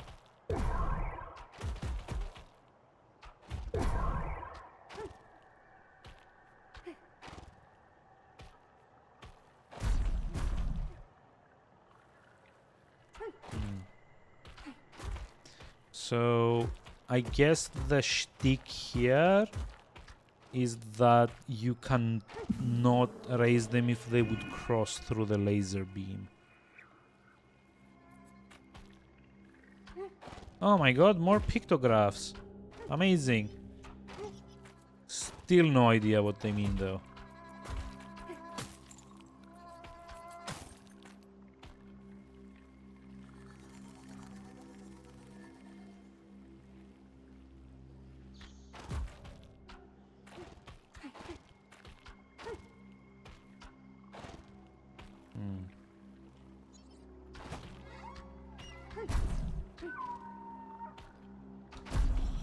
Oh, okay. So I probably need to just like do it like this.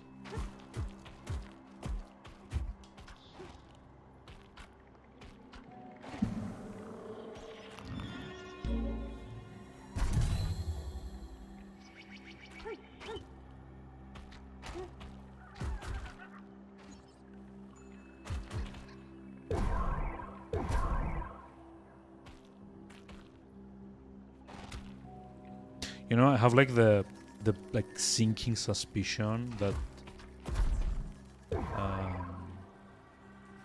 you actually have to get like some kind of like form after this.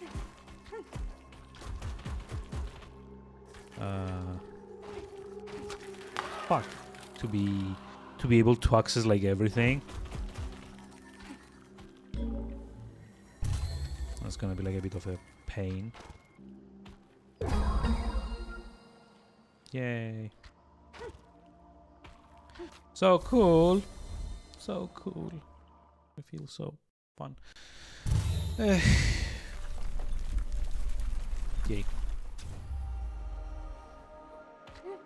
I mean, okay, like I'm a bit like I'm a bit of a jerk here, but this isn't like a bad game. It's just that I don't know if like the central mechanic of this is enough to, you know, carry an entire game, you know?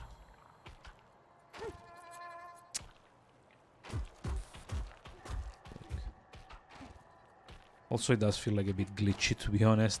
Especially these like points where you can kind of just like go through walls because of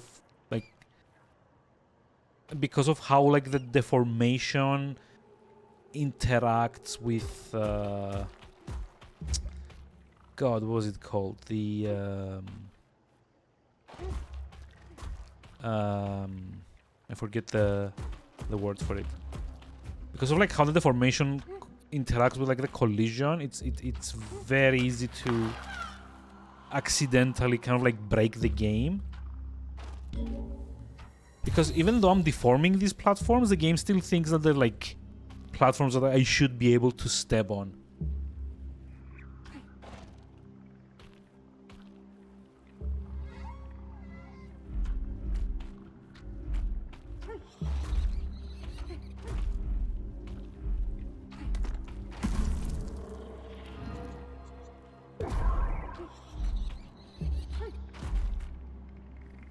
I mean, yeah, okay, that's kind of like fine as far as... Hey, Ghost Rider, hi, how's it going? How are we doing today? How's the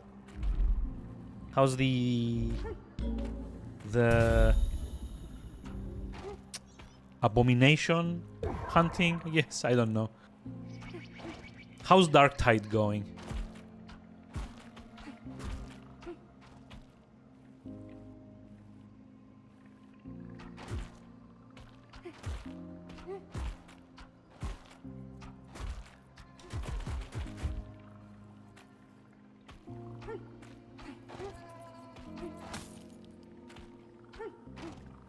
Yep. Missed that. You had sound off. Hi again. How's Dark Tide going?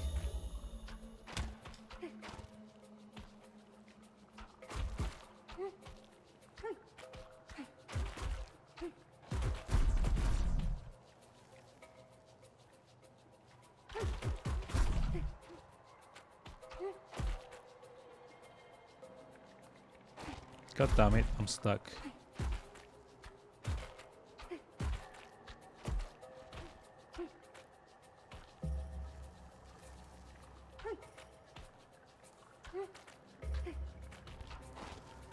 Need stuff? I mean, yeah. Fair enough. Oh. Oh no.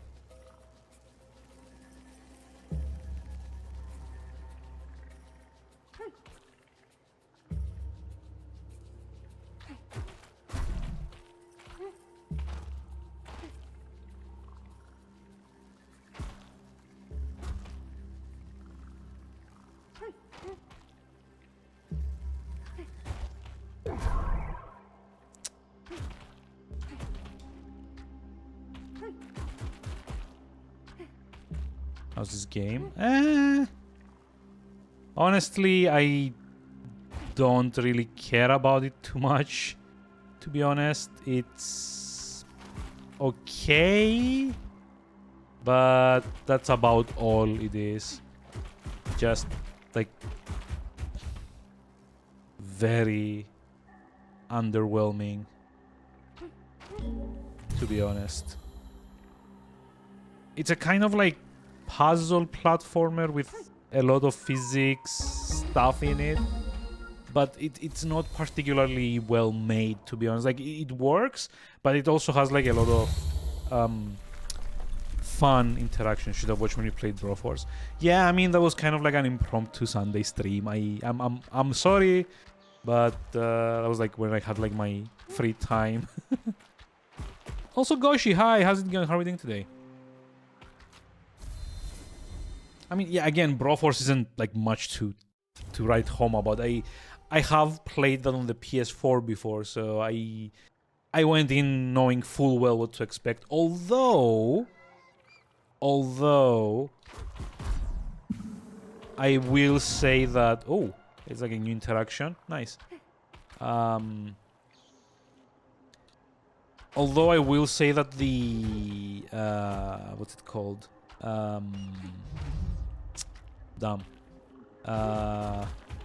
The last time that I played the game, it didn't really have like all the bros that the game actually has. So there are like a few of them that I didn't really expect to see in the game. Oh, okay. So I actually need to push it up instead. Let's see. And maybe there's like more coming in new update. Really? Wait, Broforce is still getting updates? It's like 7 years down the line. That's... Oh, they released a trailer. Okay. I mean, fair enough.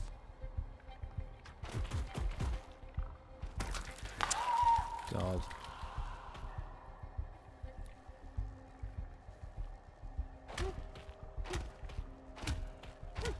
Like a way to break this without... Nope. Okay, fair enough. Color me surprised then, if nothing else. Broforce forever. Sounds a bit weird.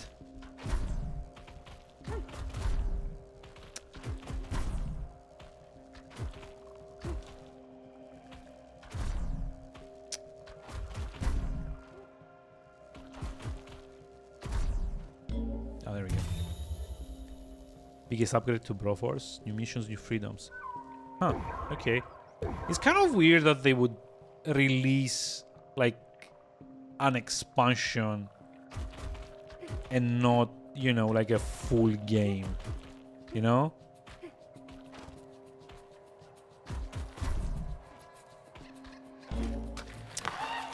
Fuck. That's annoying. Again. Oh, wait, you know, I know what I need to do.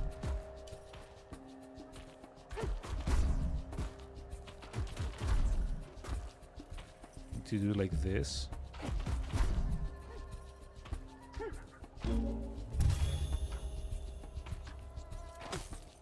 And like this. Wonder who it'll be. Yeah, like considering I don't really know like who the most recent ones are.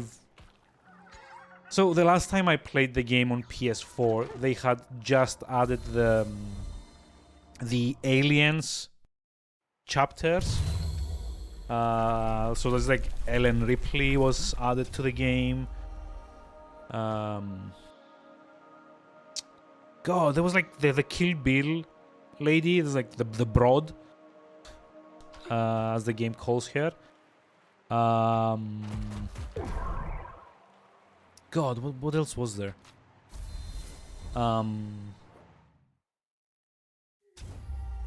Fuck it. You know what? I'll just like check it on the wiki. Let's see. There's like a list, right? Yeah, the bros. Let's see. So Rambron, Bromando, B.A. Braracus. Oh, actually, hold that thought while we go on a small ad journey because Twitch has said so. Be right back.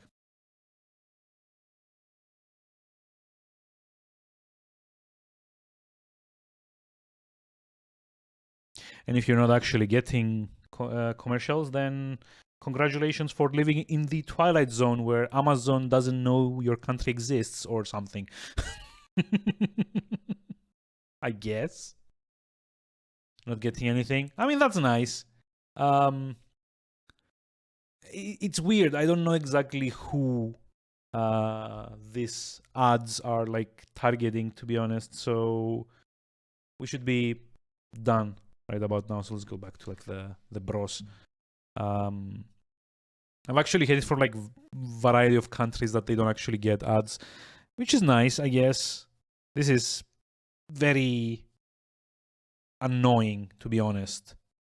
Having to time this every hour so that I don't get pre-rolls can go fuck itself for all I care, but we're back.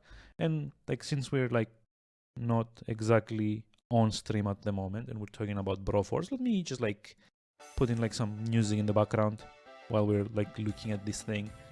So yeah, let's see. We've got... Which ones have I seen on the PS4 version? I've seen Rambro, Bromando, B.A. Broracus, Brodel Walker,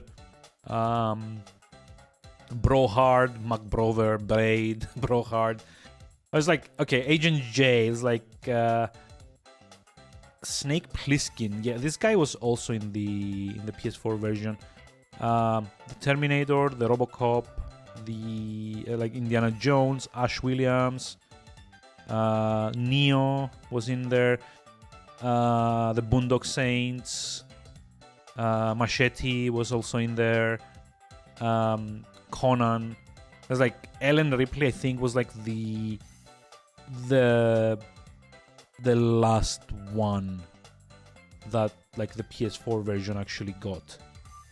I'm pretty sure like the Time Cop thing and like Broniversal Soldier. Yeah, this guy wasn't in my version that I played either. So I think I kind of like stopped around here, like the alien patch.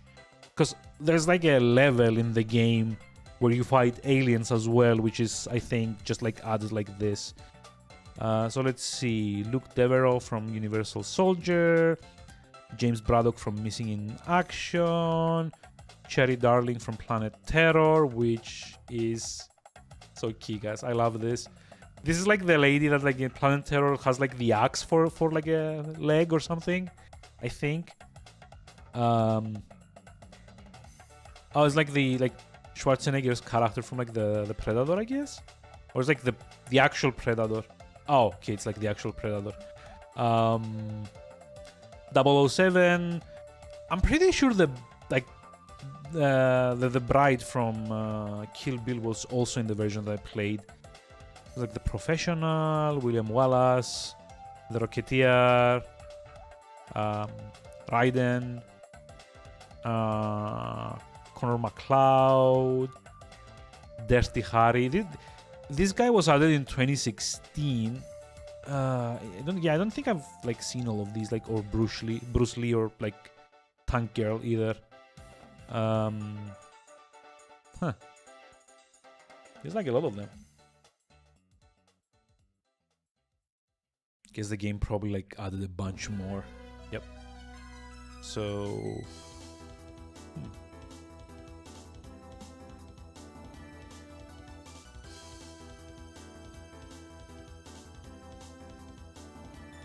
yeah, I don't know, like 2023 Broforce Forever.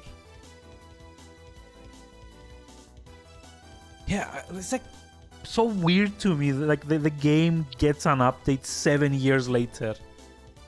Just like random extra stuff. Broforce Forever promises even more Bros new missions and new freedoms somehow. Okay, they're coming out in sometime in 2023.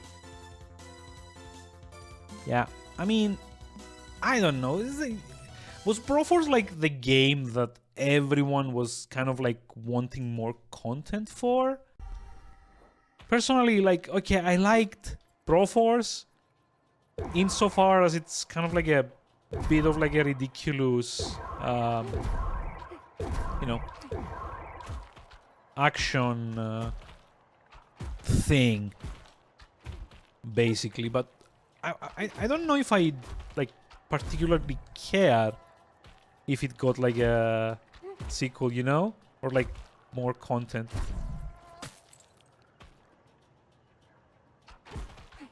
Completed with like a second playthrough. Yeah, I don't really remember where I kind of like left off either, to be honest. Again, I seem to have only played it like all the way up until like the Alien update, and that's about it.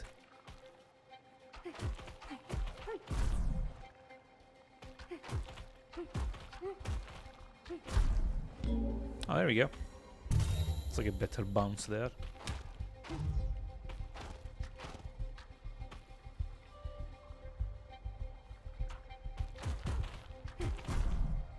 Oh! Can actually, like...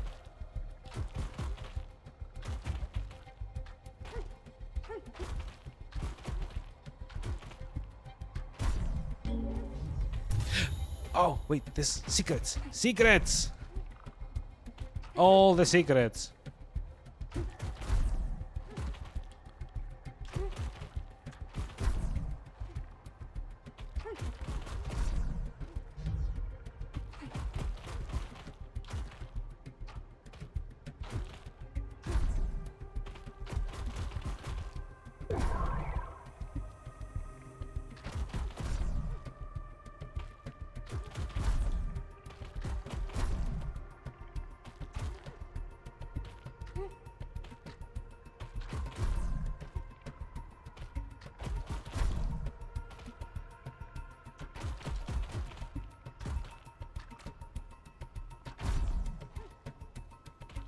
How did I make it last time?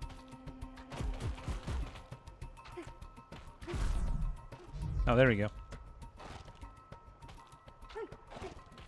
Hey, Totem. Has 2 final endings.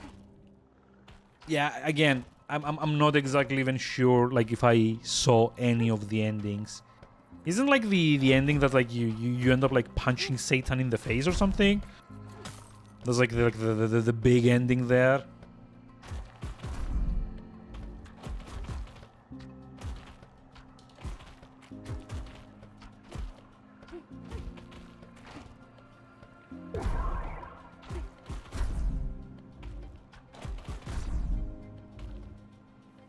On spoilers? For Broforce? I mean, yeah, sure. I don't really care. To be honest.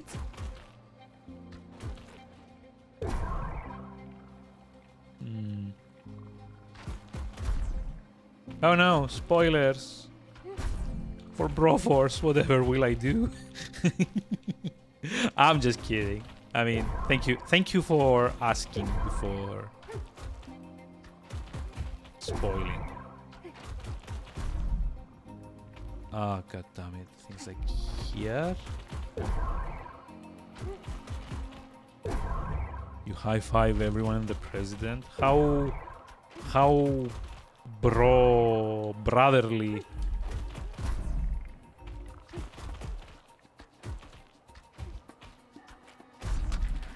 Damn it.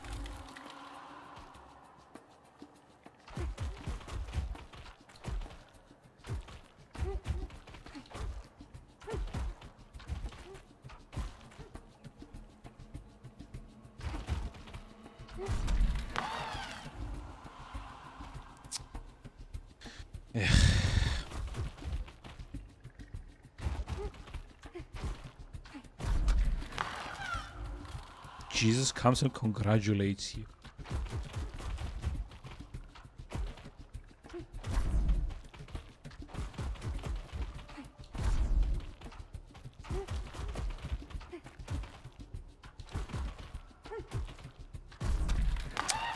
Fuck. It's okay, I think.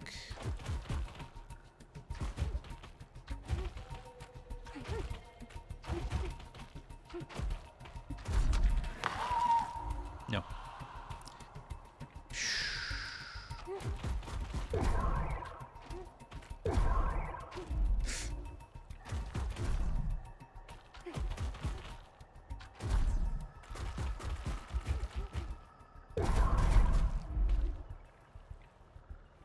He's a nasty final boss.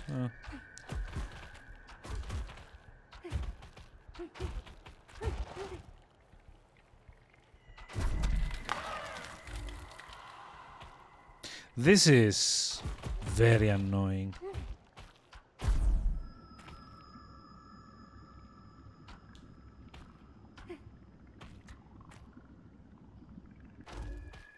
Very annoying.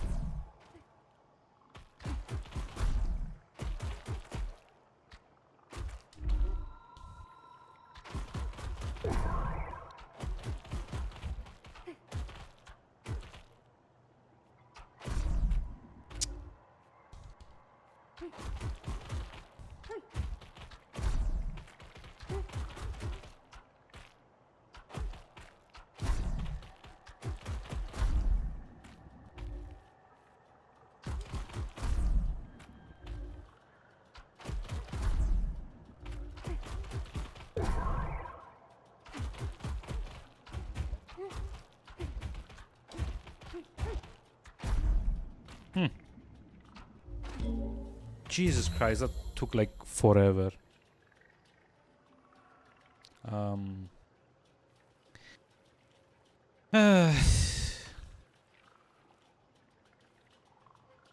It's like an annoying level here.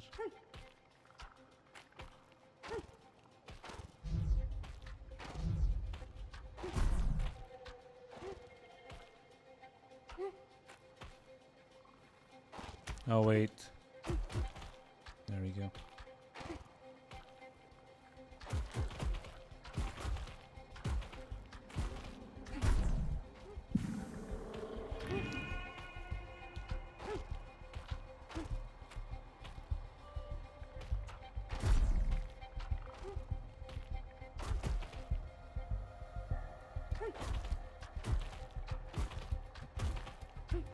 Okay, I'm pretty sure what you're meant to be doing.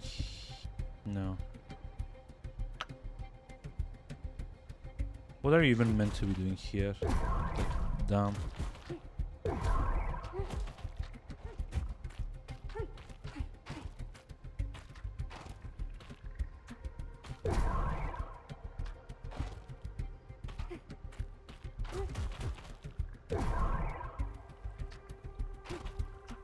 So you can't actually just like raise this, right? And there's no way this goes like low enough for you to, you know. Oh, wait. I'm probably gonna need to do it like this. Yep.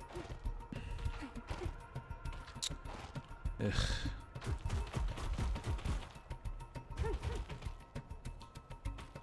Or not, like this. Yep. But yeah, again, I like, who played Broforce, like, of all things, and wanted more levels? It's like literally a one-trick pony that kind of wears out its unique thing by like the 5th or 6th mission, right? Like at that point, you're only playing to see like what other like characters they've put into the game, and nothing else.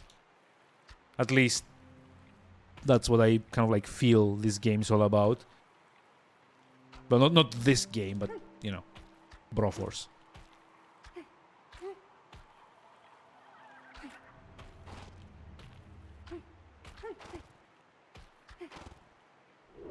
Although, of course, I may entirely not be getting it, and it like I'm not the target audience, so you know, fair enough. Who knows? It was kind of a trip, though, to realize that it was not made by American developers, but instead it was made by. Wait, I've actually done this, right?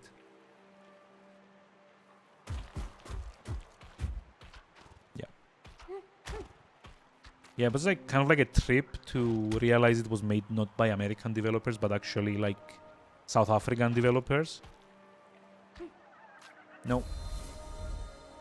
God damn it. There needs to be a level select that doesn't have you walk around the like the overworld. Because it's such a pain.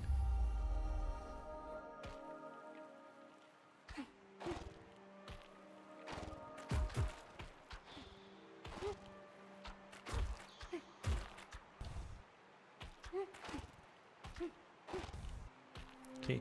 Why is there like a second exit here though? This is like so annoying. I thought it was like some kind of like secret warp or something, but at the end of the day it just like fucks you over.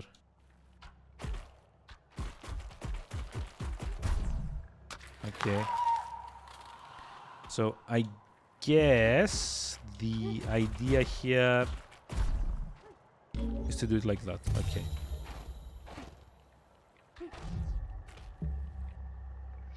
Camera. Thank you.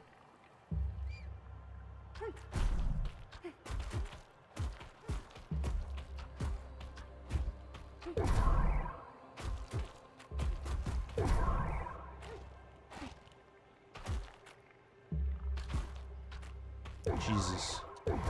Almost got stuck in there, by the way.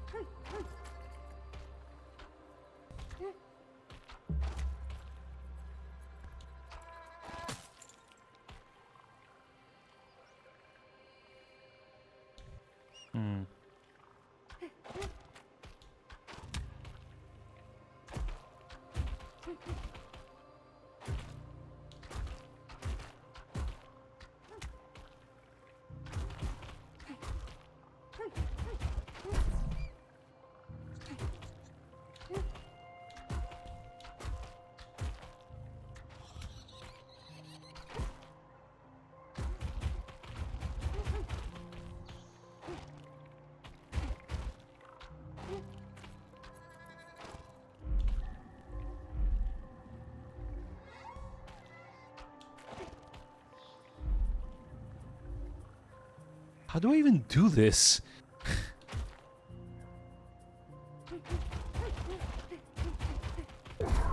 Yeah, this won't go any further down.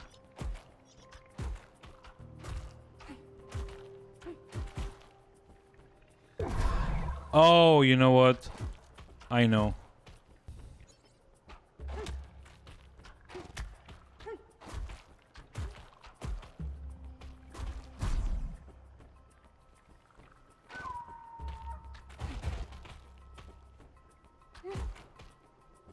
Yep. There we go.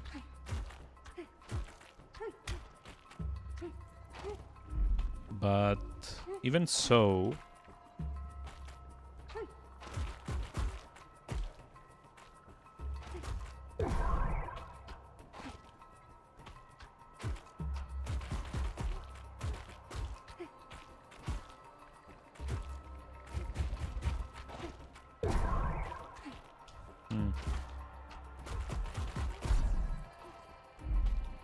Yeah. So this is like the level where you have to prove that you've mastered the horizontal push, I guess. I don't care about it too much, to be honest, because it's not very what's it called? The controls don't really like assist it much in like, you know, feeling like, you know, like a fun intuitive move. If that makes any sense.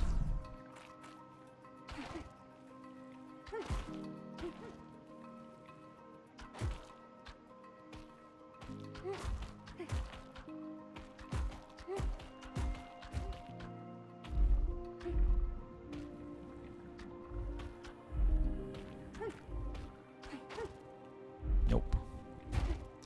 Okay, so that's not how we do this.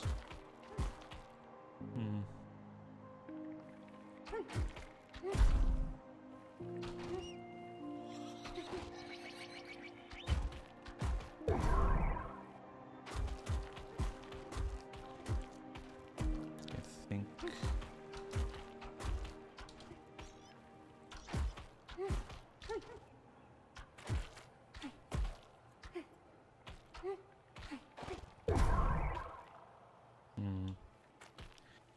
And if I'm not mistaken, now all I need to do is this.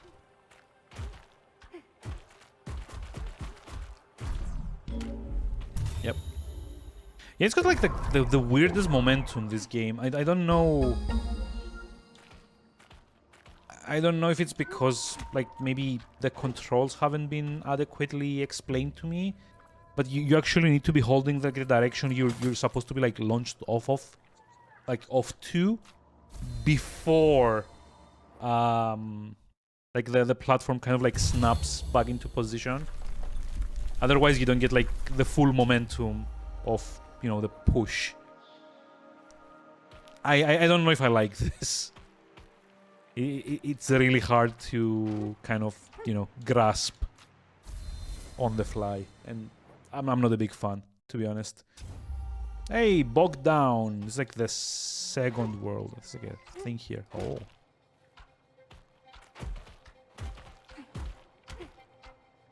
Wait. Oh. Okay, so now it's like this thing.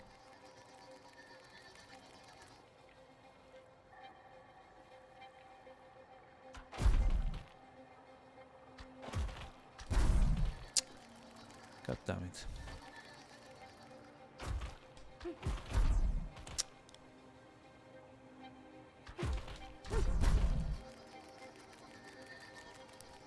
Seriously? Oh, I guess I have to lower this first so that, like, it...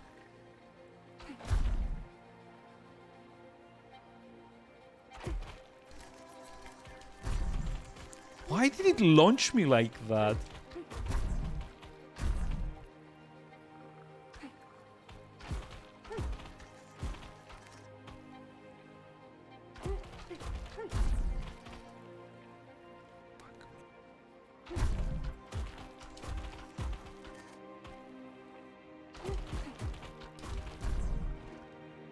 Yeah, okay, I get the thing. It's just, like, very awkward to do this with, like, the controls being what they are.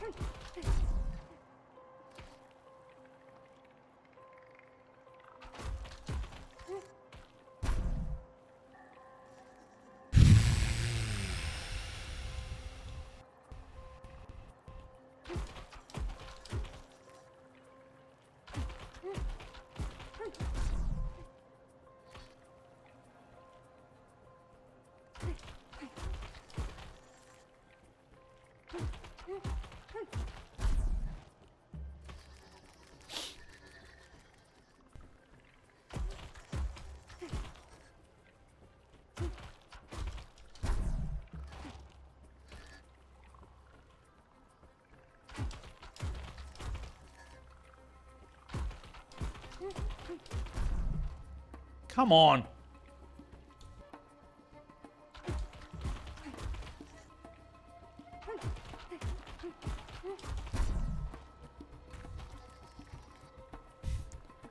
Like such a pain in the ass.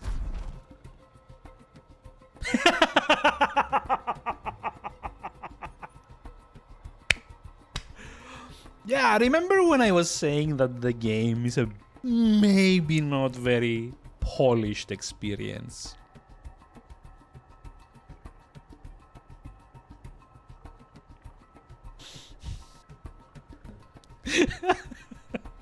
God. Wow. So good. So good.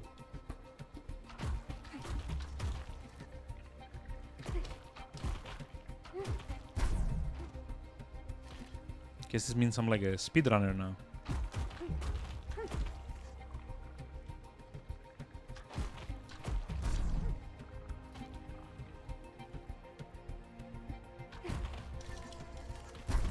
Why did I launch upwards? Fuck me.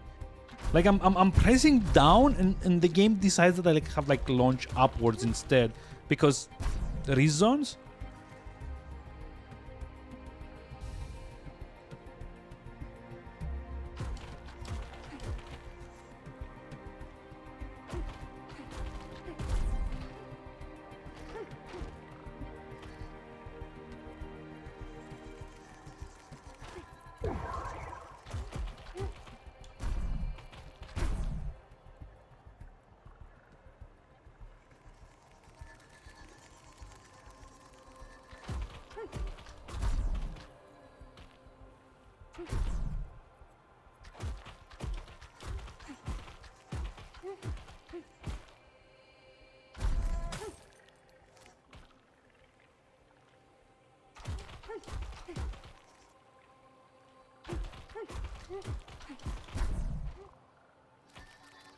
Yeah, it's just like I don't have enough time to like make it go down like all the way.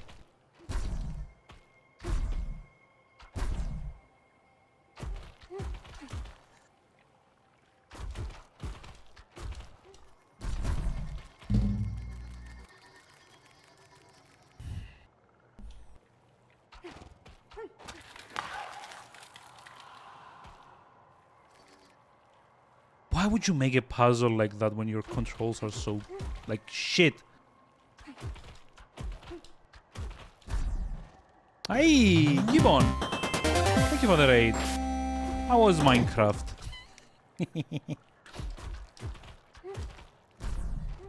Yeah, I just, like, don't get it. Hey, hey, hey! Also, Uber and Gibbon and Alex. Hi, how are we doing today? Raid alert. Dumb. It's been a while. Oh, this game is infuriating, honestly. And Cliffix! Here to ruin your day again? Wait, why? Like, how? I've got questions. I mean, if anything, it's like the game that's ruining my day, to be honest. And my mood.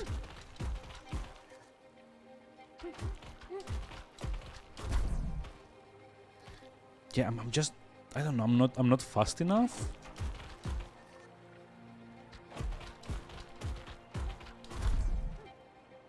Yeah, I'm just not fast enough, I guess.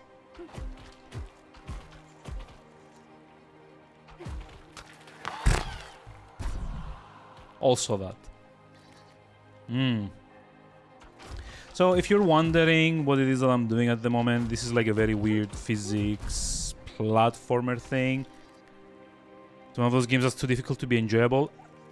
No, in fact, like in the 1.5 hours that I've been streaming this, I'm probably like 60% of the way done. There's like only 3 words and this is like halfway through the second one, or like maybe it's like the end of the second one. It's just like this particular puzzle here, the controls are not helping at all. There we go, finally. It's like you actually need to push the jump button the moment it kind of like resets. So these red little dudes are resetting all the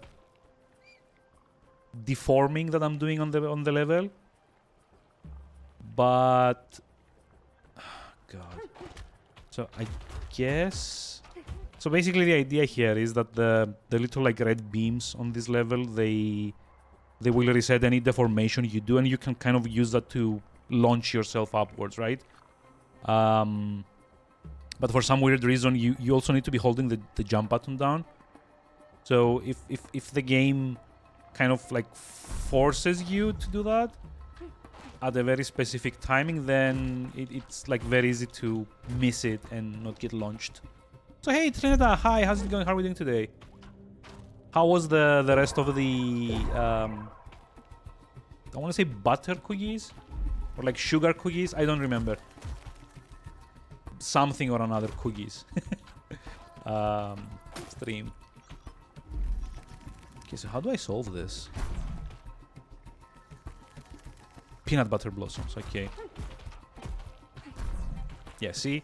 Now I actually need to do this like timed correctly enough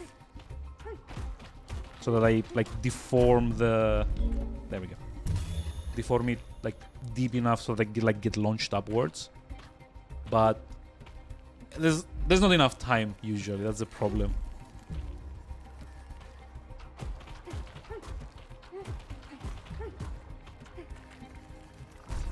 And sometimes I'm trying to launch myself downwards, but it will just like go up for whatever reason.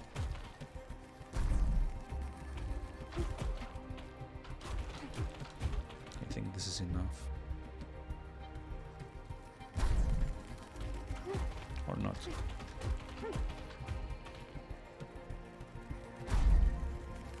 Or not. Damn it. I'll get this. I'll get this. Nope. Maybe not today, but I'll get it. Like, see how inconsistent that is? Like, the first time I went like this high, and like the second time I even cleared like the entire screen. So yeah, it's not a difficult game. It's just like very inconsistent with like the what's it called? It's just like very inconsistent with like the physics of it all. I think you probably actually just missed the time I kind of managed to glitch myself through the floor. It just like kept falling forever. Which was fun, let me tell you.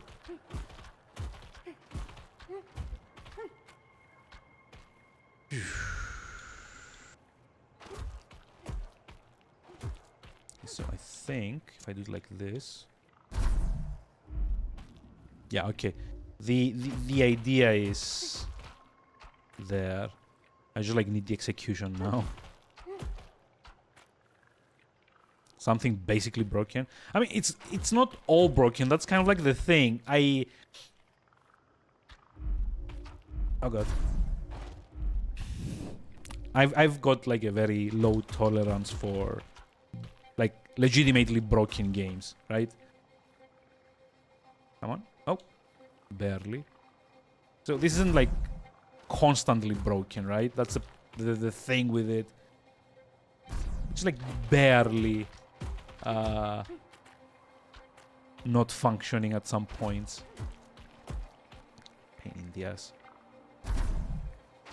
There we go. Okay. So I think this is like the end, right? I don't have any more for this world. There's like only one world left and that's it for the game. I think. Yeah. Okay.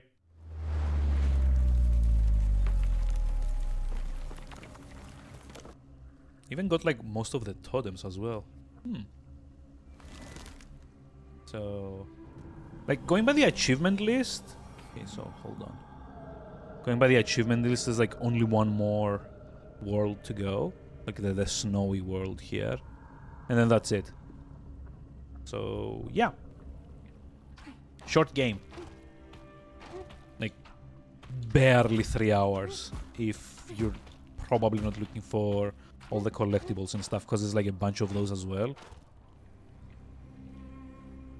Always going by the achievement list because who knows. The game doesn't explain a lot of things. There's like no story. There's this weird crystal things that just appeared out of nowhere, and I guess I'm collecting the weird little energy blob things to make the crystals go away.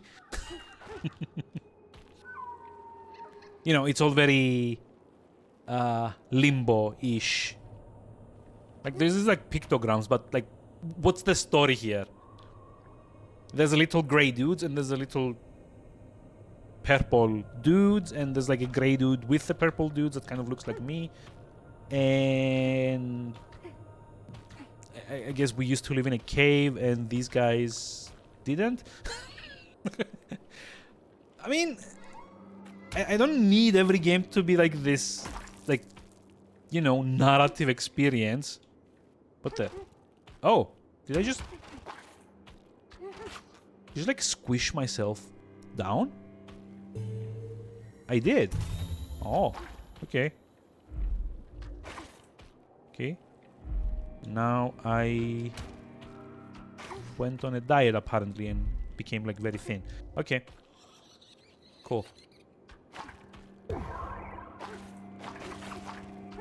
So I guess when you smash yourself against the crystals, you change your shape? Fair enough.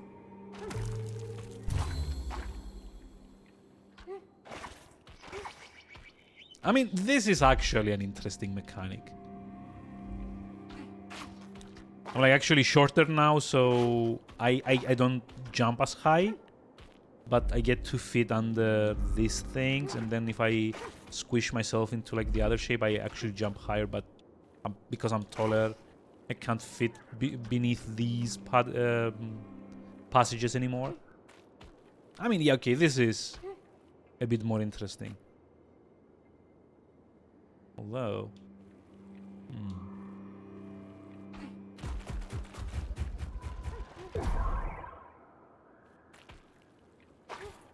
How do we solve this?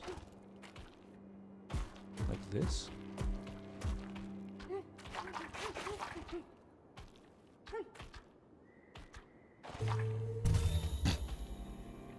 Yeah, okay. So, when you're squished like this, you get to jump super high. There.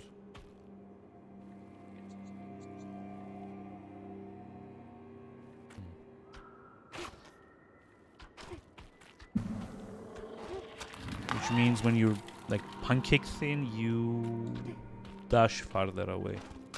Okay.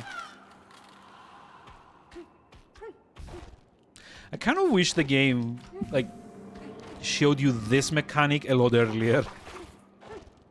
Because this is a lot more interesting than those stupid platform deformation things.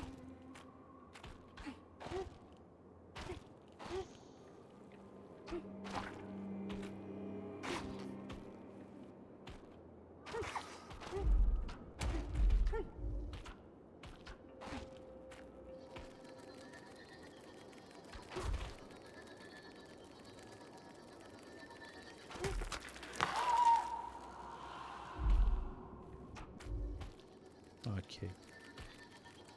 That was maybe not the best idea. Is there like somewhere I can regain my original shape? Or not? Because I don't think I can actually get through this like that.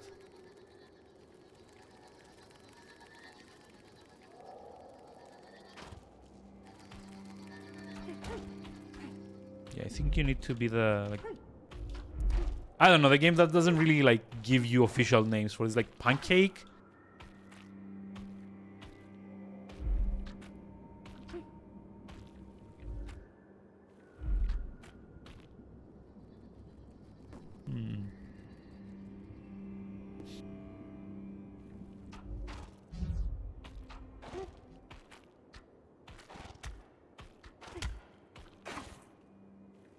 Okay, so you do need to be this shape to get through.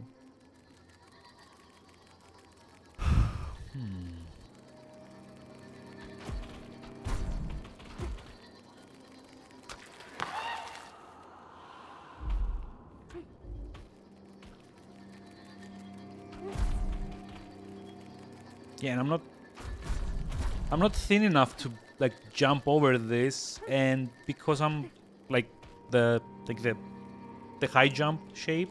If I try to do this, I hit the laser and I die. Maybe... Oh, okay.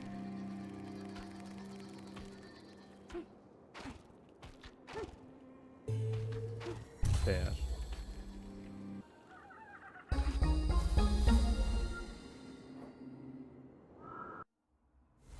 So how are we doing today? How is your Tuesday going? So it's kind of hard. I'm literally just trying to figure out what the game wants me to do.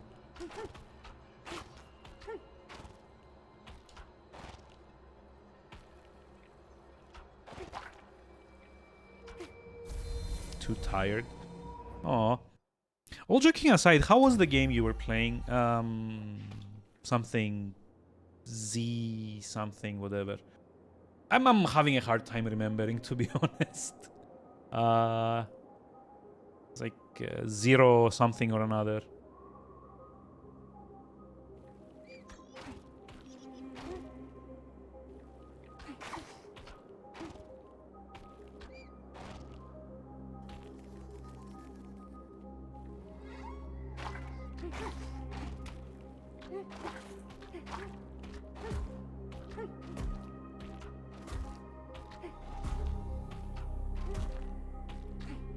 Sievert? Sievert? I don't know. Bit hard. I mean, yeah. Is it kind of like a crafting / survival thing, I guess?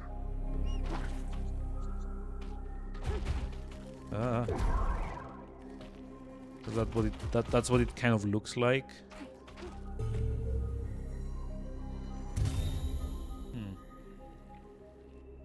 So it's like a good bet that there's a totem up here.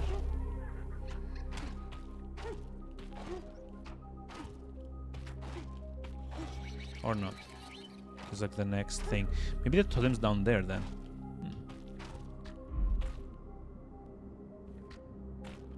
Like survival extraction. Yeah, that makes sense. I mean, that makes sense for like what I've seen there. Like fit through here.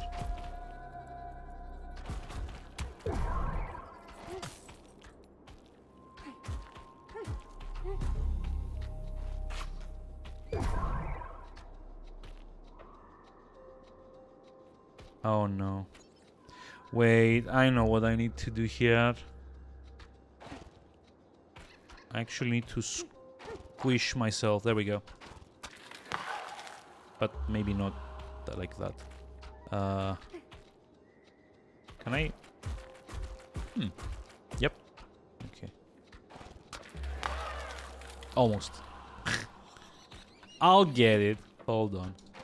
There we go.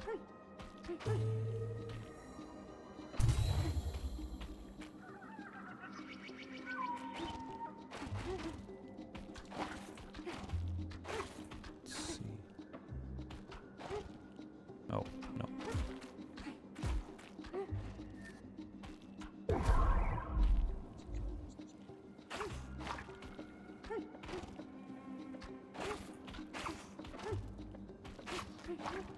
Like, I haven't really played many of those games, to be honest. Like, the... I've seen, like, what's it called? Project Zomboid or something? But to be honest, that's like about the entirety of what I've kind of like seen of that game.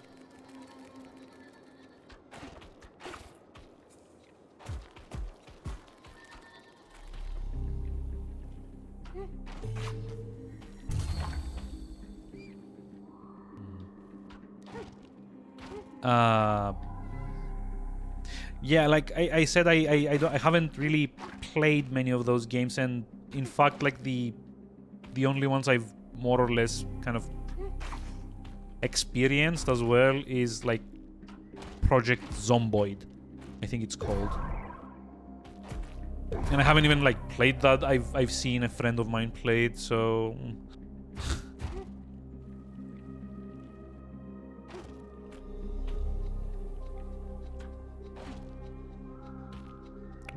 How do you do this? I mean, apparently it's like one of the better ones.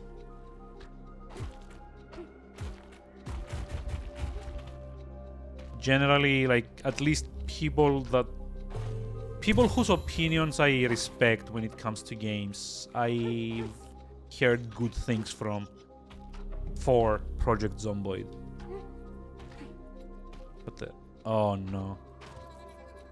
Seriously? There's like a collectible up there? Boo. Not a big fan.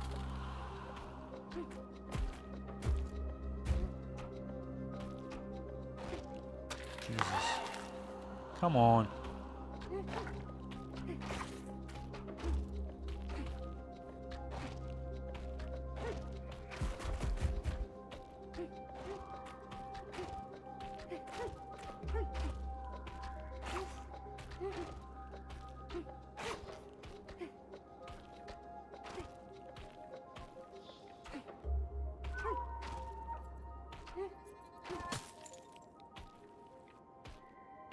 Okay, now there's that. Now I have to go make myself thin again. Damn it. Oh, at least it doesn't reset. Because there's like a few puzzles that you have to do everything, you know, all the steps perfectly. Otherwise, like the whole thing resets and you have to redo it. And again, that's another thing that I'm not particularly fond of having happening to me. So, it's like a... Oh, wait, what?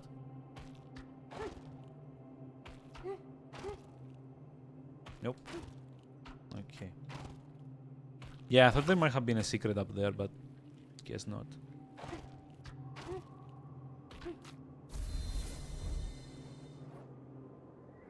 But yeah, I actually legitimately think this might be maybe like another half hour to finish the game.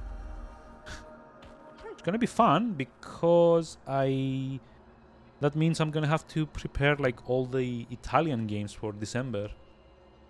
So currently I'm actually playing catch up for missing a bunch of streams in November, basically. Yeah, I do hope I finish this today. It's like rather short. Reminds you of Padabon. I mean, yeah, in a way, like at least like the character design is very similar to that. Because you get like the monochrome designs with like the big expressive eyes, except like I guess in Padabon it kind of looks more like their symbols instead of, you know, a nondescript blob that this is. Yeah, I was dumb. Let me go back. I mean, yeah, it's like it's not a bad game, like by any means. It's just a bit weird when it comes to... Oh, okay, so the beams will also reset my form. Okay, sure. It's just like a bit weird with like the physics and some of the timing that the game expects you to have, like with like the puzzles, isn't like the best. Pon. Yeah.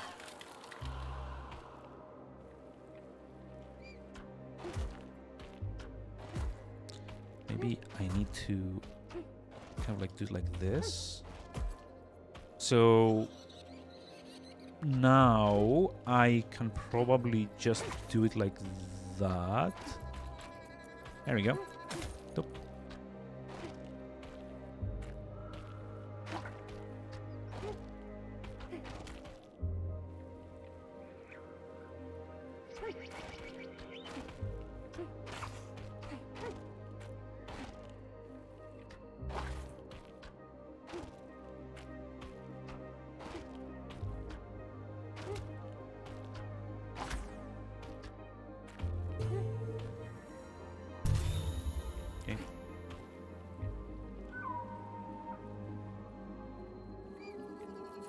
I'm gonna be honest, I don't think I've ever actually finished Padabon. Like, I've been to the point where you get the what are they called?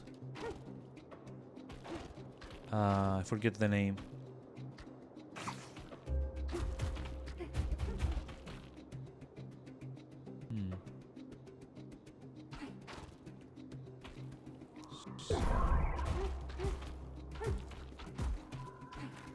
I think you're meant to do it like this, because you need the pancake form to.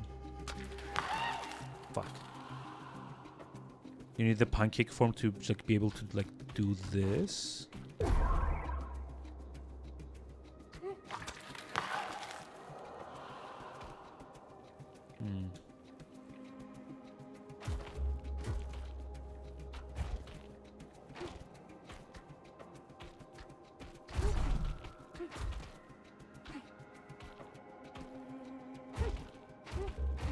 Oh wait. Really?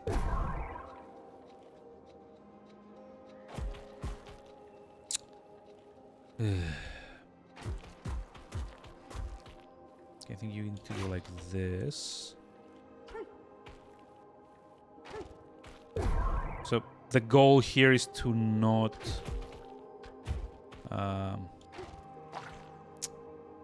get touched by this. Oh wait, I know. Hold on. Well, not like this, but I know what you need to do. To like do like this.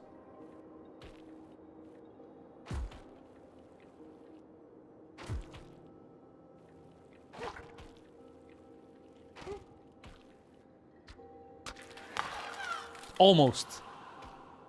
But that's like the general concept. It's just like when you're in this shape, you just like fling yourself off of it, like go way too far. I'll try it like this. Ooh. Again, almost. Think we just need like a bit more air here. Okay, maybe not so much air, but I'll get there eventually. Hold on, like this. Hey.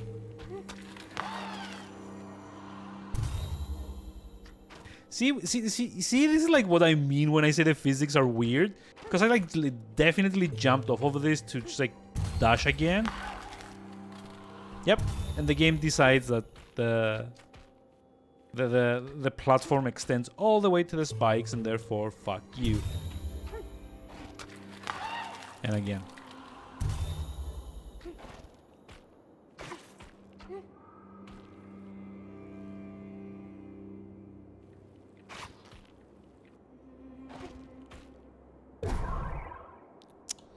Nope.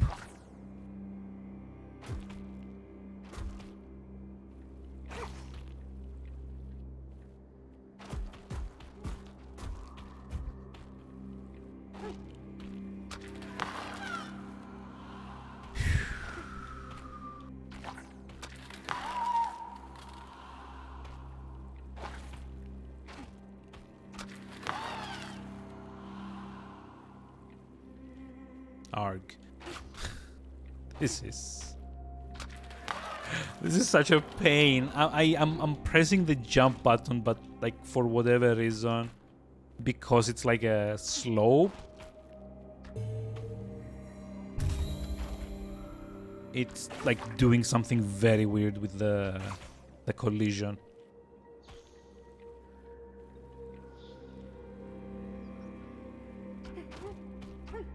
I mean, it's fine.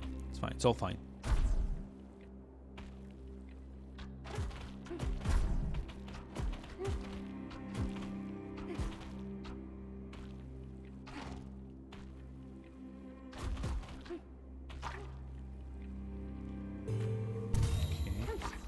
You.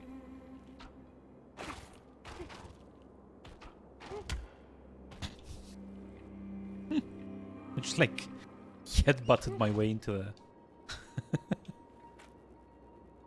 Oh boy.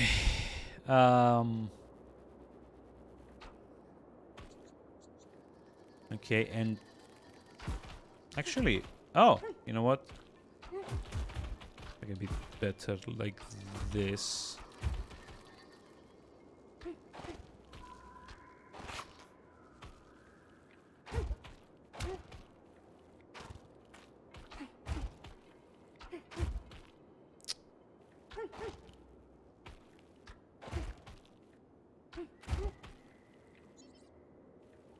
Really? So there's no way to...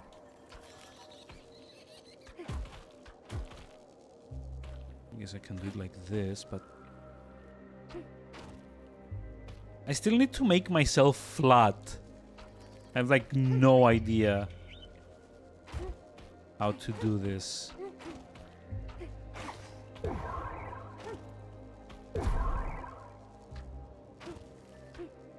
Unless can I just like push this?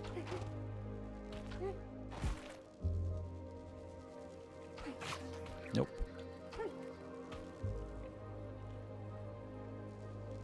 Oh wait, you know what? I need to have like this form so that I can actually jump higher at the very end and get the block the final laser. Like this. Haha. There we go.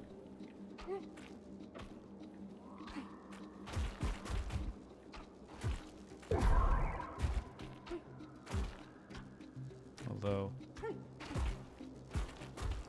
I may have overdone it a bit.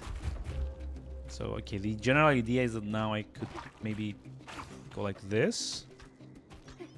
Aha. There we go.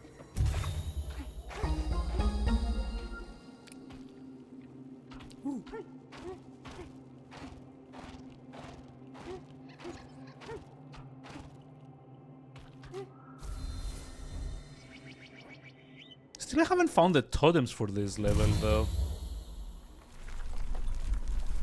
And there's at least 2.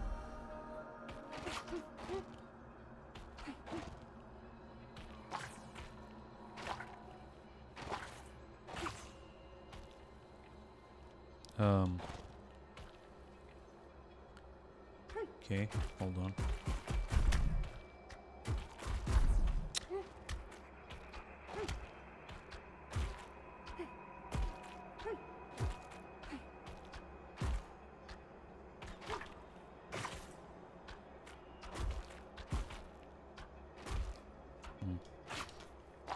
Oh, come on.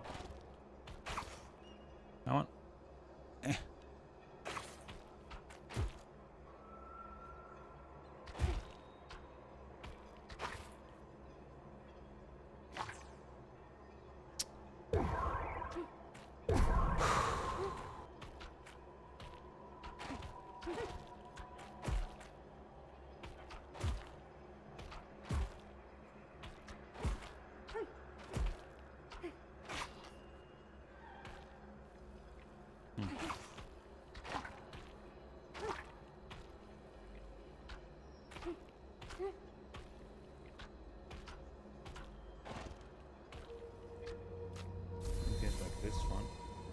So there should be like 4, like 3 or 4 more of these trees to go. That's about it. Yay.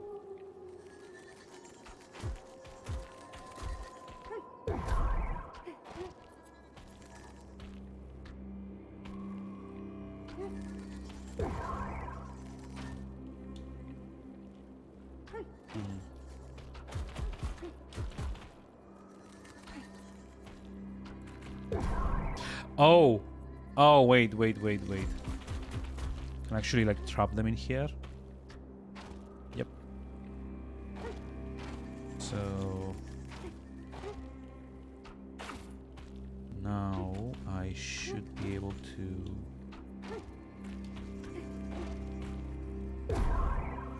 do this. Oh. close. Okay, so... But wait. Oh, I actually need to trap it on the other side, but how am I gonna get in there as well? Because I think what I'm actually meant to be doing here...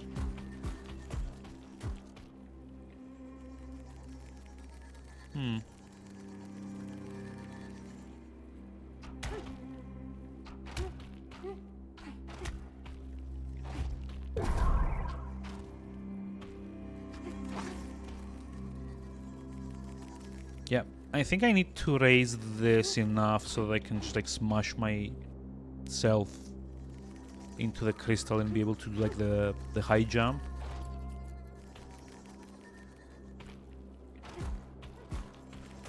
I mean, unless this is like high enough for me. I don't think it is. Yeah. So I need the high jump thing. But in order to do that, I need to use this form first to be able to... Oh, okay. Never mind.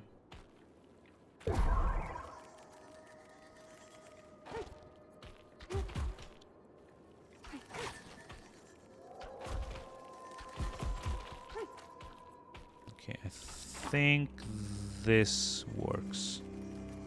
Hold on. Yep, there we go. And now... do it like this.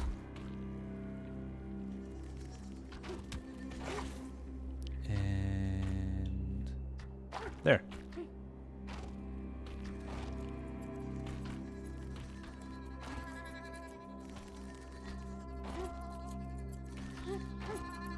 Nope. Still kind of... I still kind of need to, like, be fast enough to kind of, like, do this.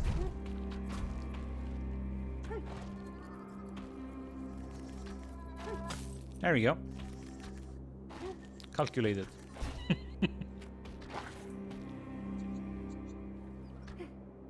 Those things are optional collectibles, by the way.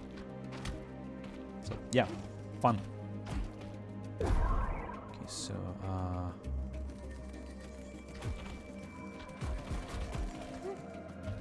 it's like the first step. Oh. Shit.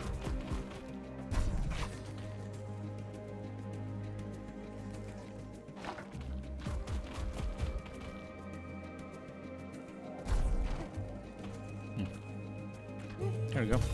Oh, damn it, there's like ads. Fuck. I hate this. I hate this so much. The mandatory ad breaks. This is so annoying. Well, I'm just like gonna keep playing and hopefully you don't get them.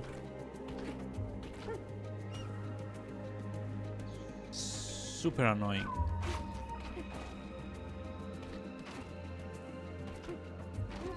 Oh, this is like such a sneaky one. It's almost as if I knew.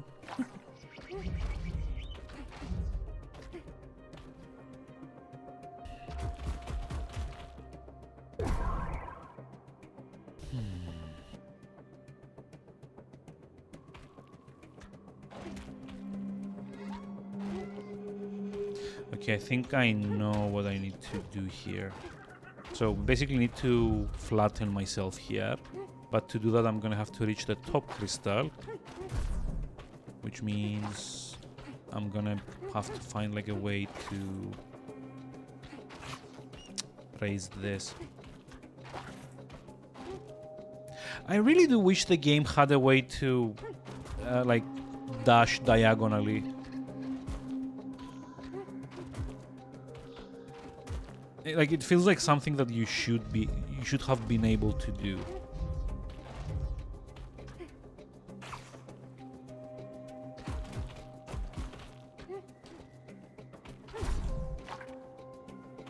Okay, there we go. Wait, I missed one? How did I miss the first one? What the?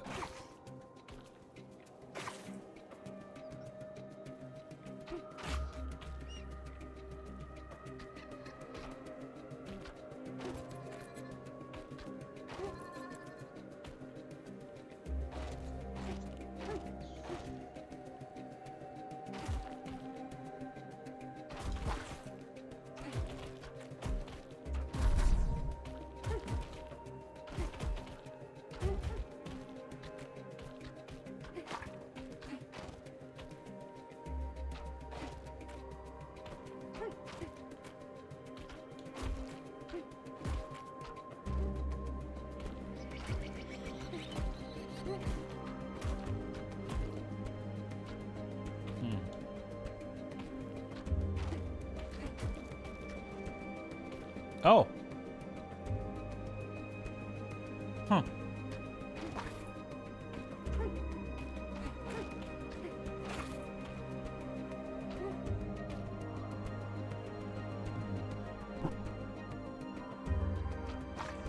I don't know, I get the feeling that, yeah, can't actually jump that far.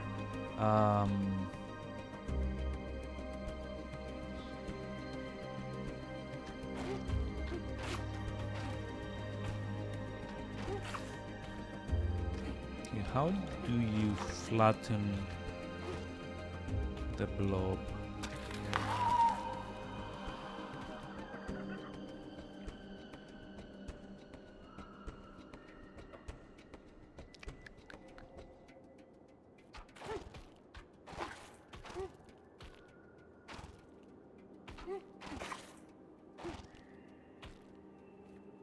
Unless...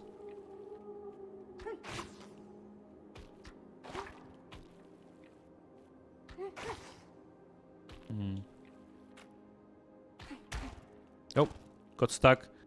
Oh no, got stuck. Again. Like, unless I... just like dash upwards from here and hope the momentum carries me.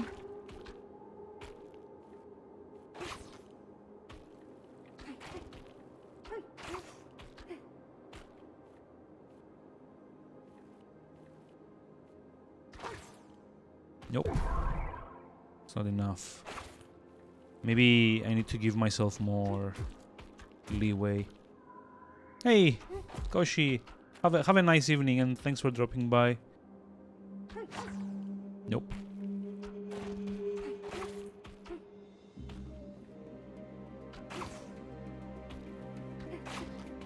This is like actually close enough. There we go. Nope. Ah! God damn it. That was so close. I'll get it now. I think. I hope.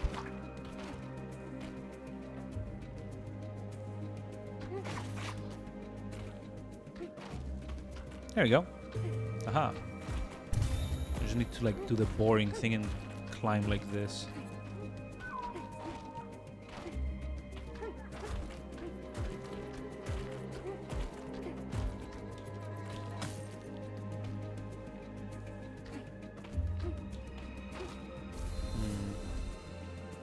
You know, I missed one though.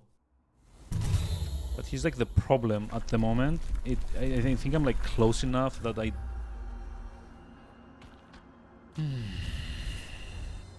I don't want to stop now. I think I'm like close to the end of the game. So... Oh shit, he's like the last one.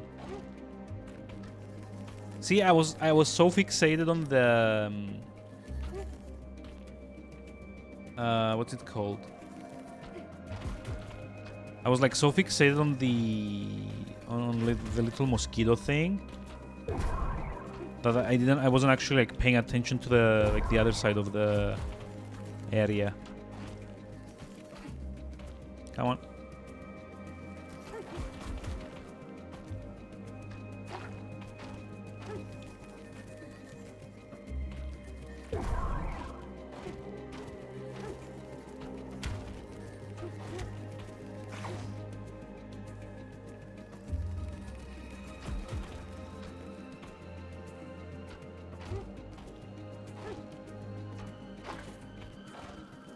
Okay, so I need to raise it a bit over here. So I can just like, damn it.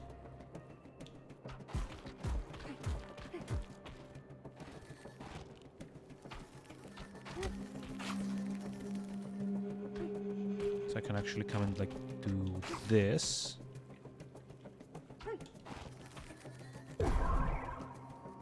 And then you just like dash all the way to here. Aha!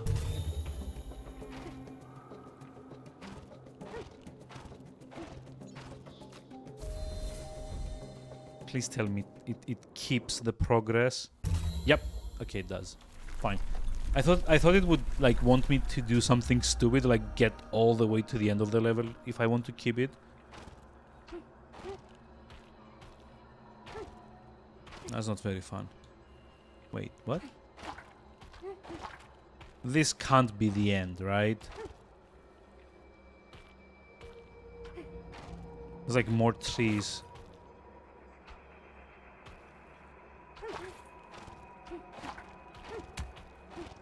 There have to be. It's like maybe through here.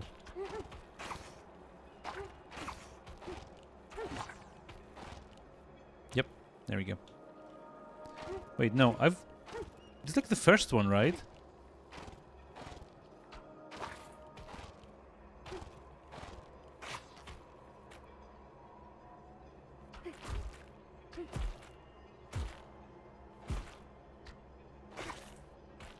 Like, this can't seriously be all of the levels, right?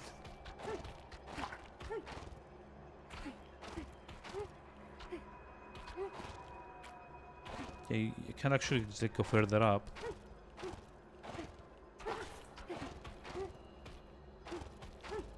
And this is just like the level exit.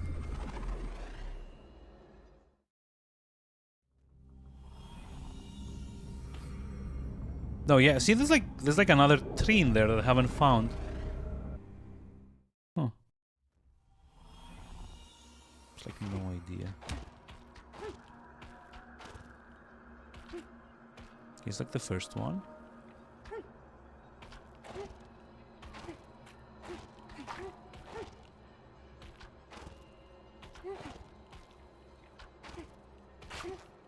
It's like the second one.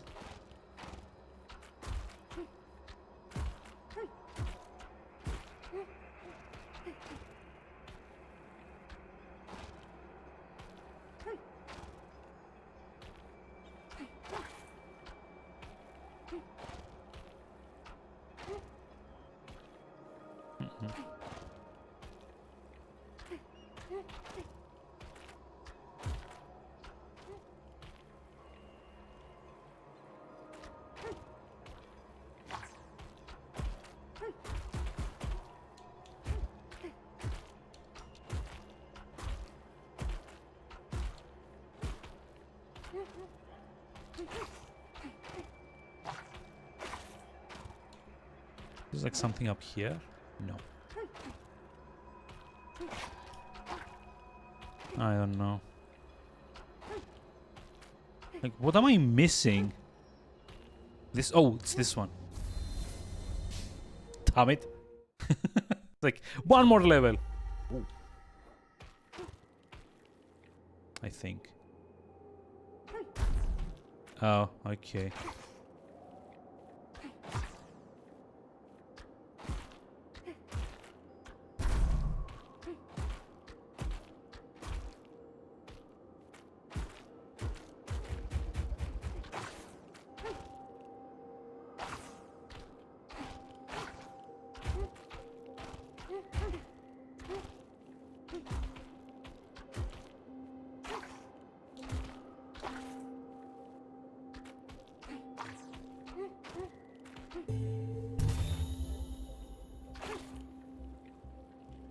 Okay.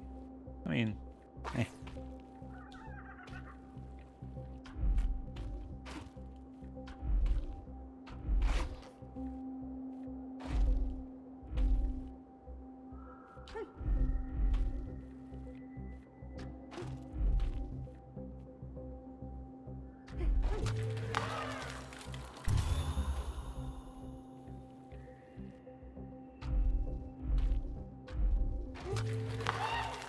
Okay, yeah, that's like way too high.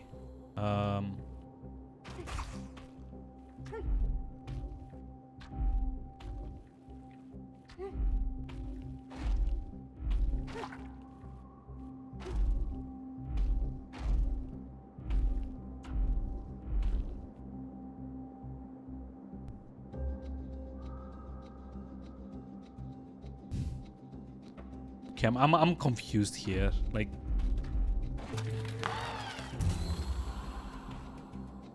this launches you way too high. This is not high enough.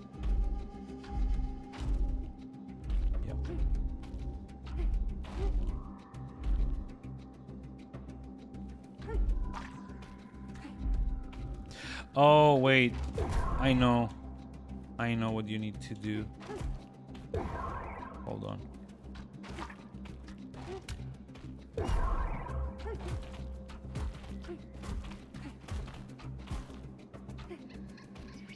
So, I think... Nope. So I think what you need to do is... Nope. You need to make the game... what's it called? You need to make the game change you mid-flight so you lose momentum.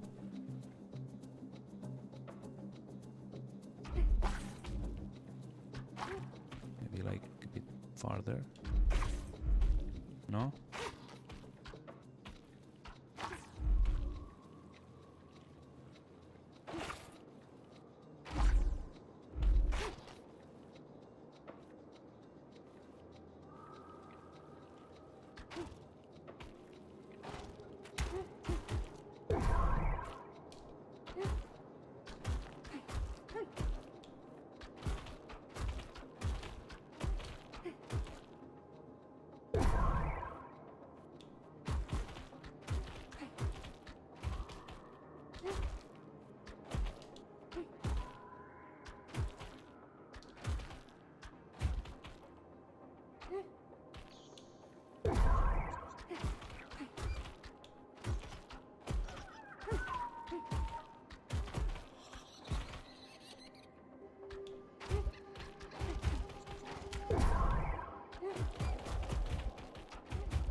I don't know. I'm confused here.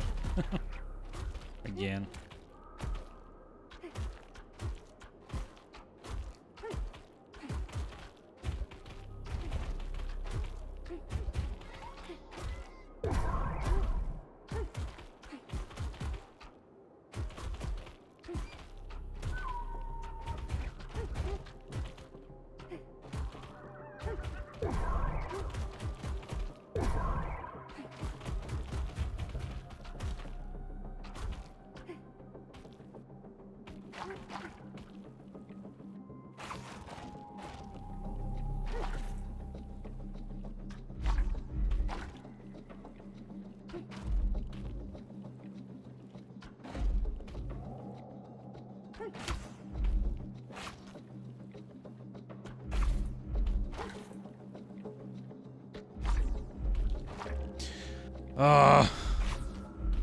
Come on, there has to be a way.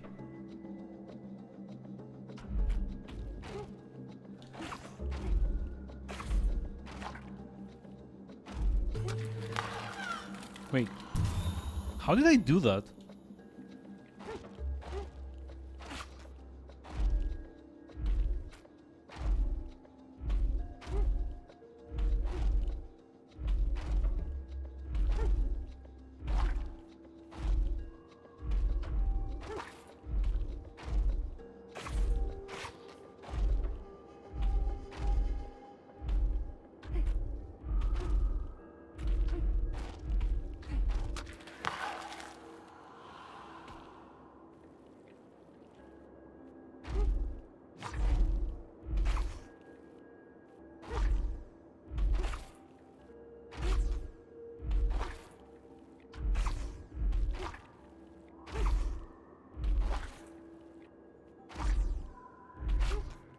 You have like no idea.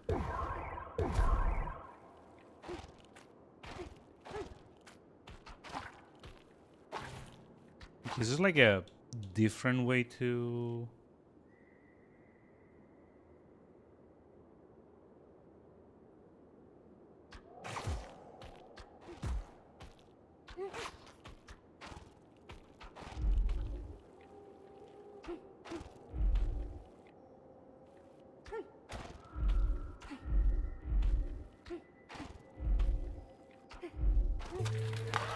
Nope.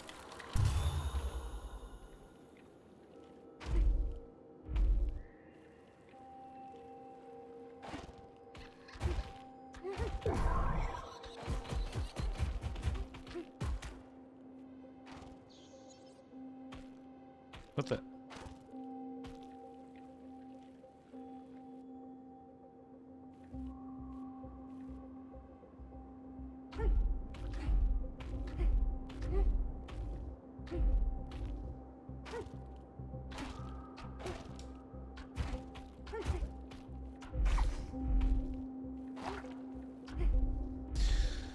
Oh, how do I do this? I'm stuck.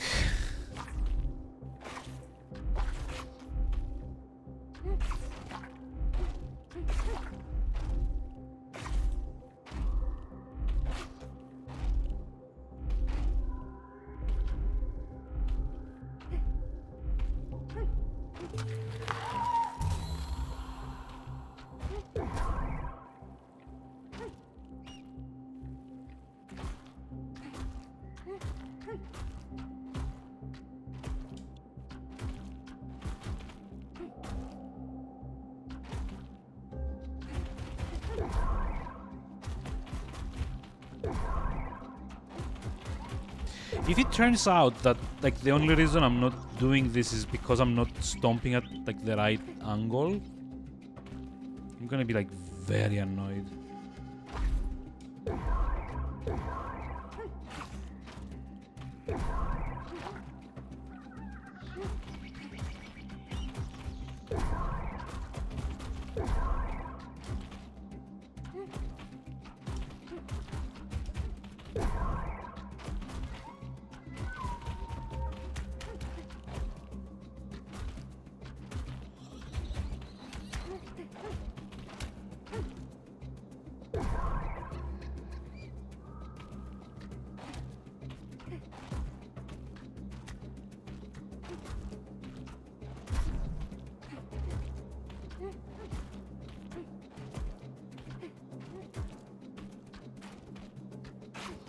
Okay, but what's the point of this?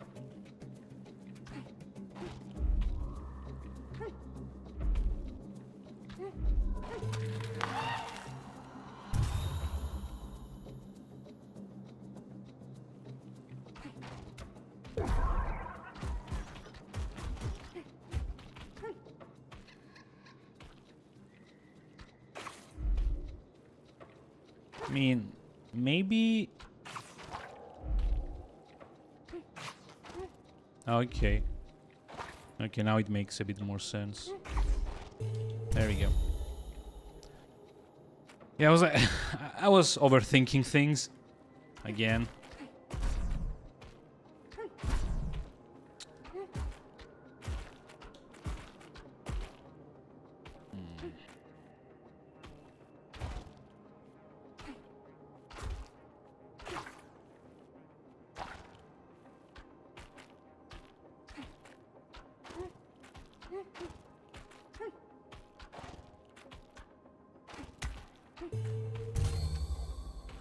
Wait. Oh, come on. I skipped another one? How? How do I keep missing? Like, see, there's like the...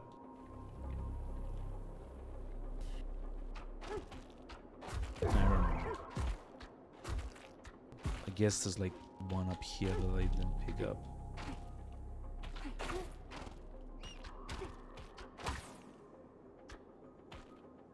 Yeah, I guess there's like one on this side that I failed to pick up.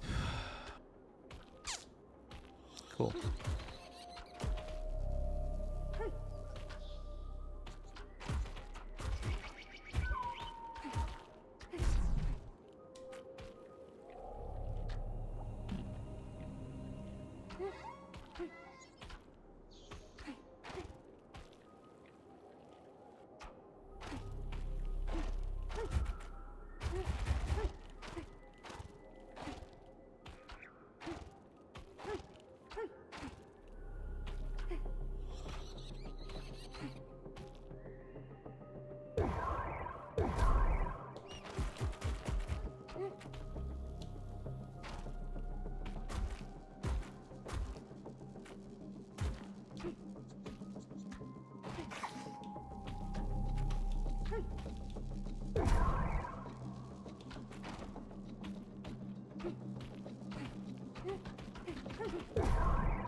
Yeah, that was a clever plan.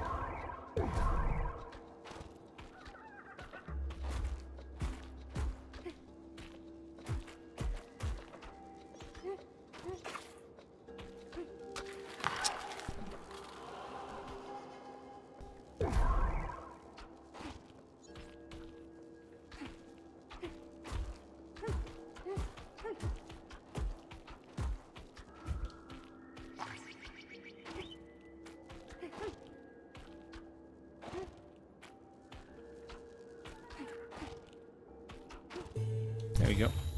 Yep.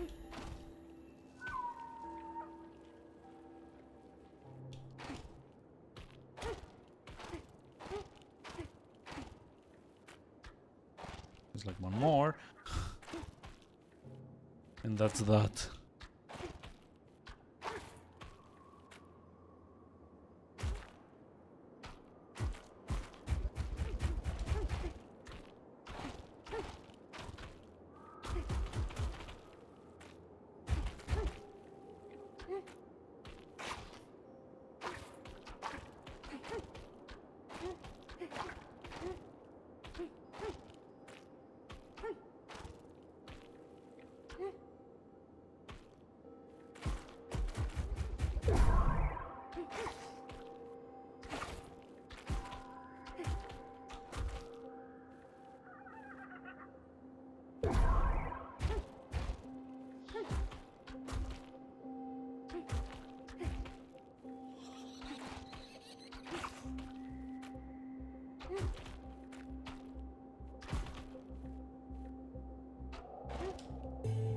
Ooh.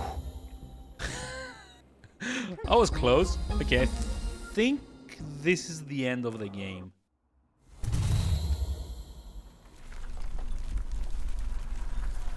Probably.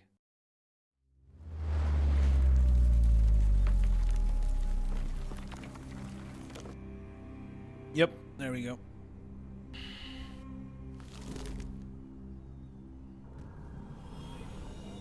Hey.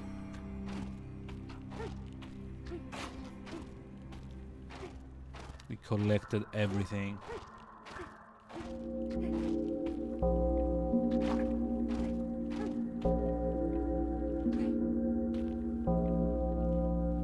Oh, wait. This is like a final level or something.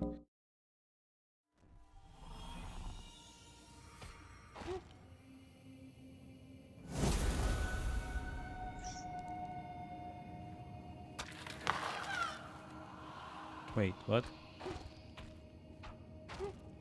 Aha!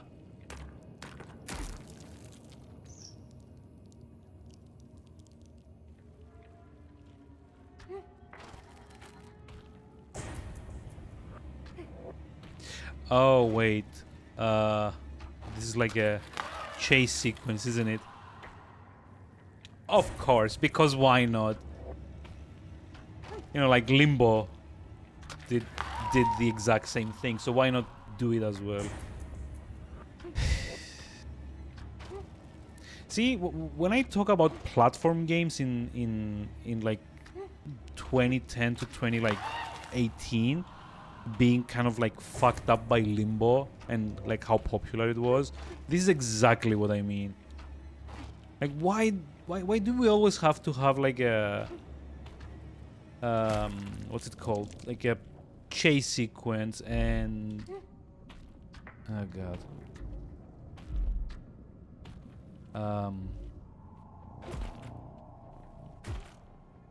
Oh boy. This is definitely not gonna be fun.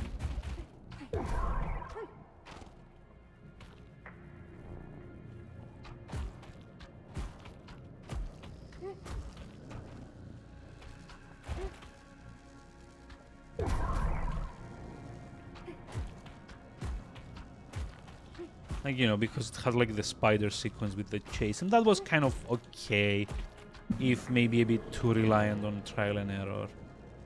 Does like automatically mean that every game has to have one of these now?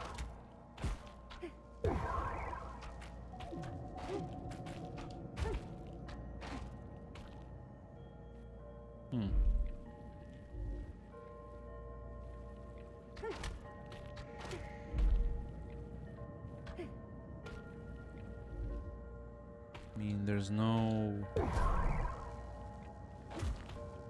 Oh. Really?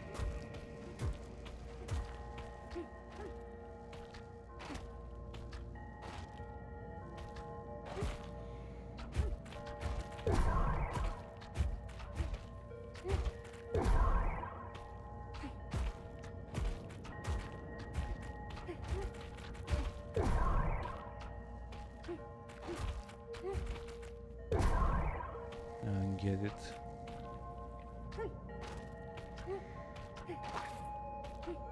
Oh, okay. Now I get it.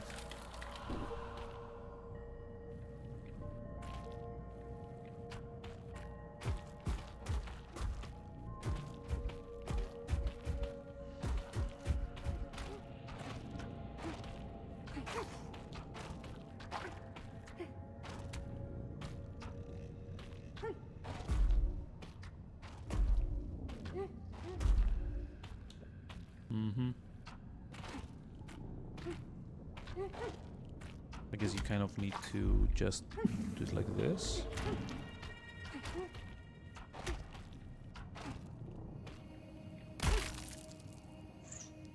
I mean, I was feeling kind of okay just, you know, stopping at the end of the last world and not have to do like that.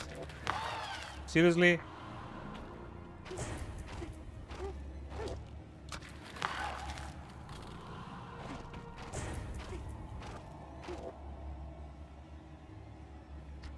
Oh, the fun.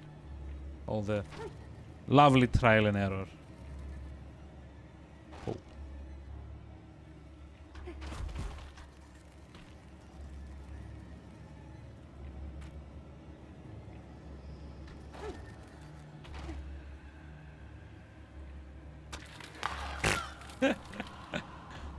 Ah, okay.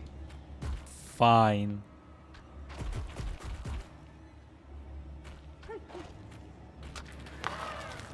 Although, how on earth are you supposed to know? Like...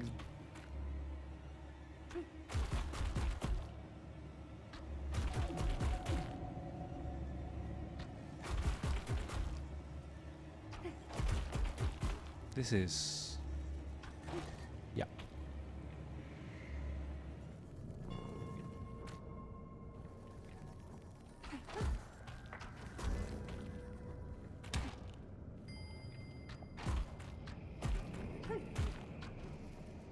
This is what you get when you think your game needs to have like a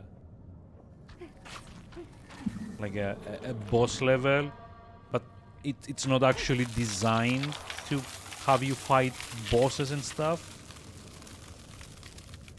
So instead what ends up happening is that like you do these like very annoying trial and error puzzle levels because that's like realistically the only way to you know, raise the stakes. If that makes any sense. This is... Wait, what? What's the camera doing?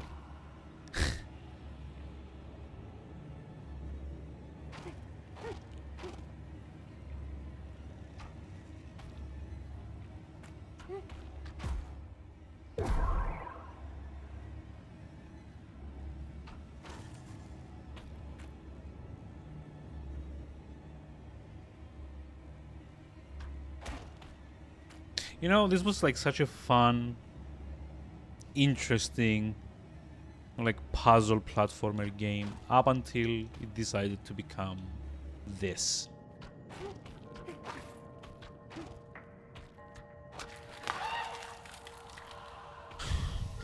And now it's just annoying.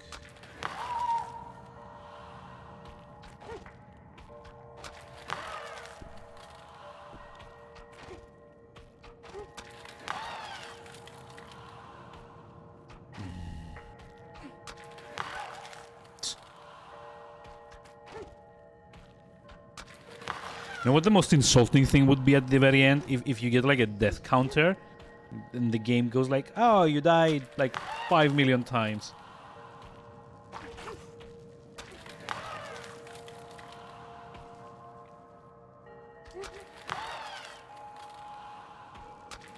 Like, why does this game need precision platforming at this freaking point?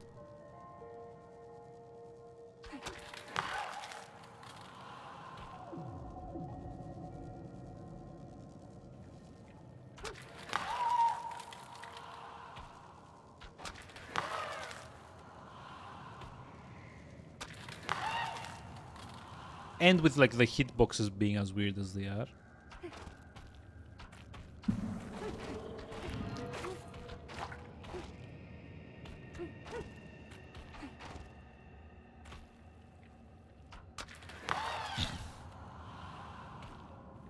Also, yeah, green lasers on like a green background with like green what like green like platform elements. This is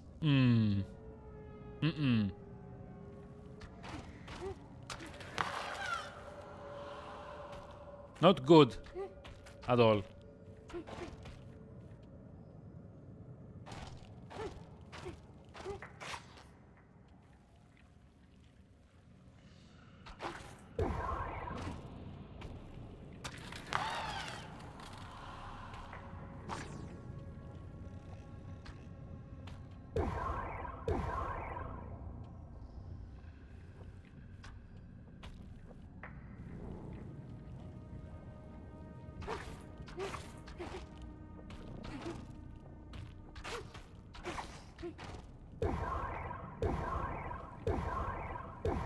I don't get it. What am I doing here?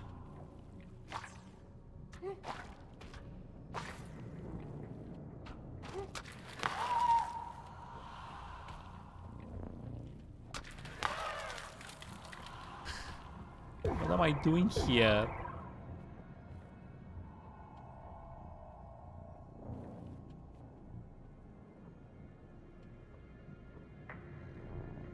Yeah?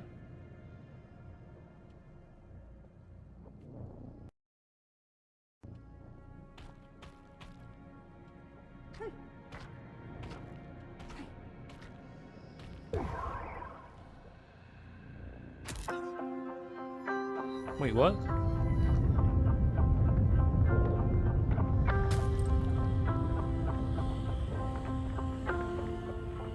I'm confused. Like, what? What?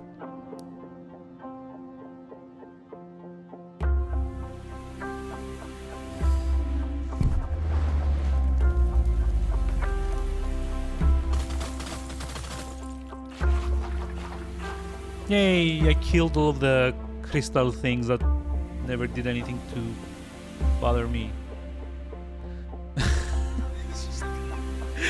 What is this ending even? This has got to be like the most abrupt thing ever. Special thanks Vlambir, Rami Ismail. Seriously? Did like that Rami be like was he like involved in this? In the mega booth? Yamako, Good Shepherd Entertainment.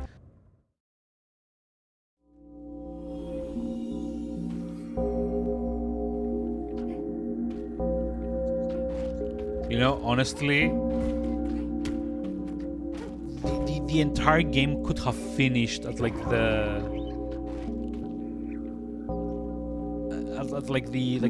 second to last, like the snowy world or whatever it's called. These ones in here, it could have finished here, and the game would not have been any poorer for it, to be honest. But yeah, I guess this means we're done. And yay, ending the South African games block finally. So I'm not actually sure if I'm gonna be streaming tomorrow, but like officially from like the end of today, we're in the December month as well, which means we get to do the Italian games block, which is like the very last one that I've got left. So it's gonna be Redout, which is a kind of Wipeout-esque racing game, I guess. Oh, hold on. Like something went wrong with my spreadsheet here. So yeah, it's gonna be Redout, then Close to the Sun, which is a like RPG, I guess. I'm not actually sure like what Close to the Sun is exactly. It seems to be like a first person like turn-based RPG thing, based a bit like on like the BioShock aesthetic, to be honest. But the game also says that there's like horror elements, or it's like an adventure. I've got no idea. But I do know is that I've kind of like had it in my wish list for a while. I don't know. Maybe I've had like a I don't know. I like the screenshots. Wonder how long it is to beat. Let's see. Close to the Sun. 5 hours. Okay. So like could realistically be like a one stream game. Then there's like Joe Dever's Lone Wolf HD, which is a kind of like choose your own adventure storybook-ish RPG. And to cap it all off, I'm gonna be doing Nightlong Union City Conspiracy, which is kind of like a passion project for me, seeing as I've never managed to finish it back in the day. But yeah, I hope you enjoyed. Like, the South African games were not as exciting as like previous months, to be honest. Desktop Dungeons was kind of fun, although probably not a lot of progress done in it. Stasis was a lot of fun, even though the story kind of like fell apart at the very end. Viscera Cleanup Detail was, let's be honest, kind of like boring. That there's like a reason I only streamed like an hour and a half of it, because there's like only so many jokes I can make about cleaning blood and guts. And yet it's like Broforce, which fine I guess is okay. It's a functional platform shooter, but you know, it doesn't really have a lot going for it other than, you know, the whole joke of taking movie characters and making them into bros. And then there was Semblance, which I actually expected to take 2 streams to finish based on how long to beat. I guess the time I was looking for Semblance was for like full achievements, because I've missed. God, I was actually reading the shrine thing and I kind of like meshed the two in my mind. I've actually missed a few of the secret shrines and like a couple of the mosquitoes, I guess. But yeah, other than that, it's kind of Sean Connery, yeah. I wish I sounded like Sean Connery. That's like legitimately the sexiest voice I can think of, to be honest. But yeah, wishful thinking aside, I think this is it for tonight. Let's go say hi to... Oh, I don't know. I haven't like raided Millimage in like ages, so let's go say hi to him. And the art, like generic art, like no idea what's going on. And I'll be live hopefully tomorrow, but if I don't make it tomorrow, then certainly on Thursday with the Redout, another game that's probably only gonna take like 1 stream. But you know, you never know. I might end up enjoying it to the degree that I want to stream more of that. But yeah, anyway, see you all around when I see you. I hope you enjoyed the stream, and here's to a few more streams for the end of the challenge. Yay, during Christmas. Until whenever it is I stream next, you'll find it out on Discord. Have a nice evening, and bye-bye.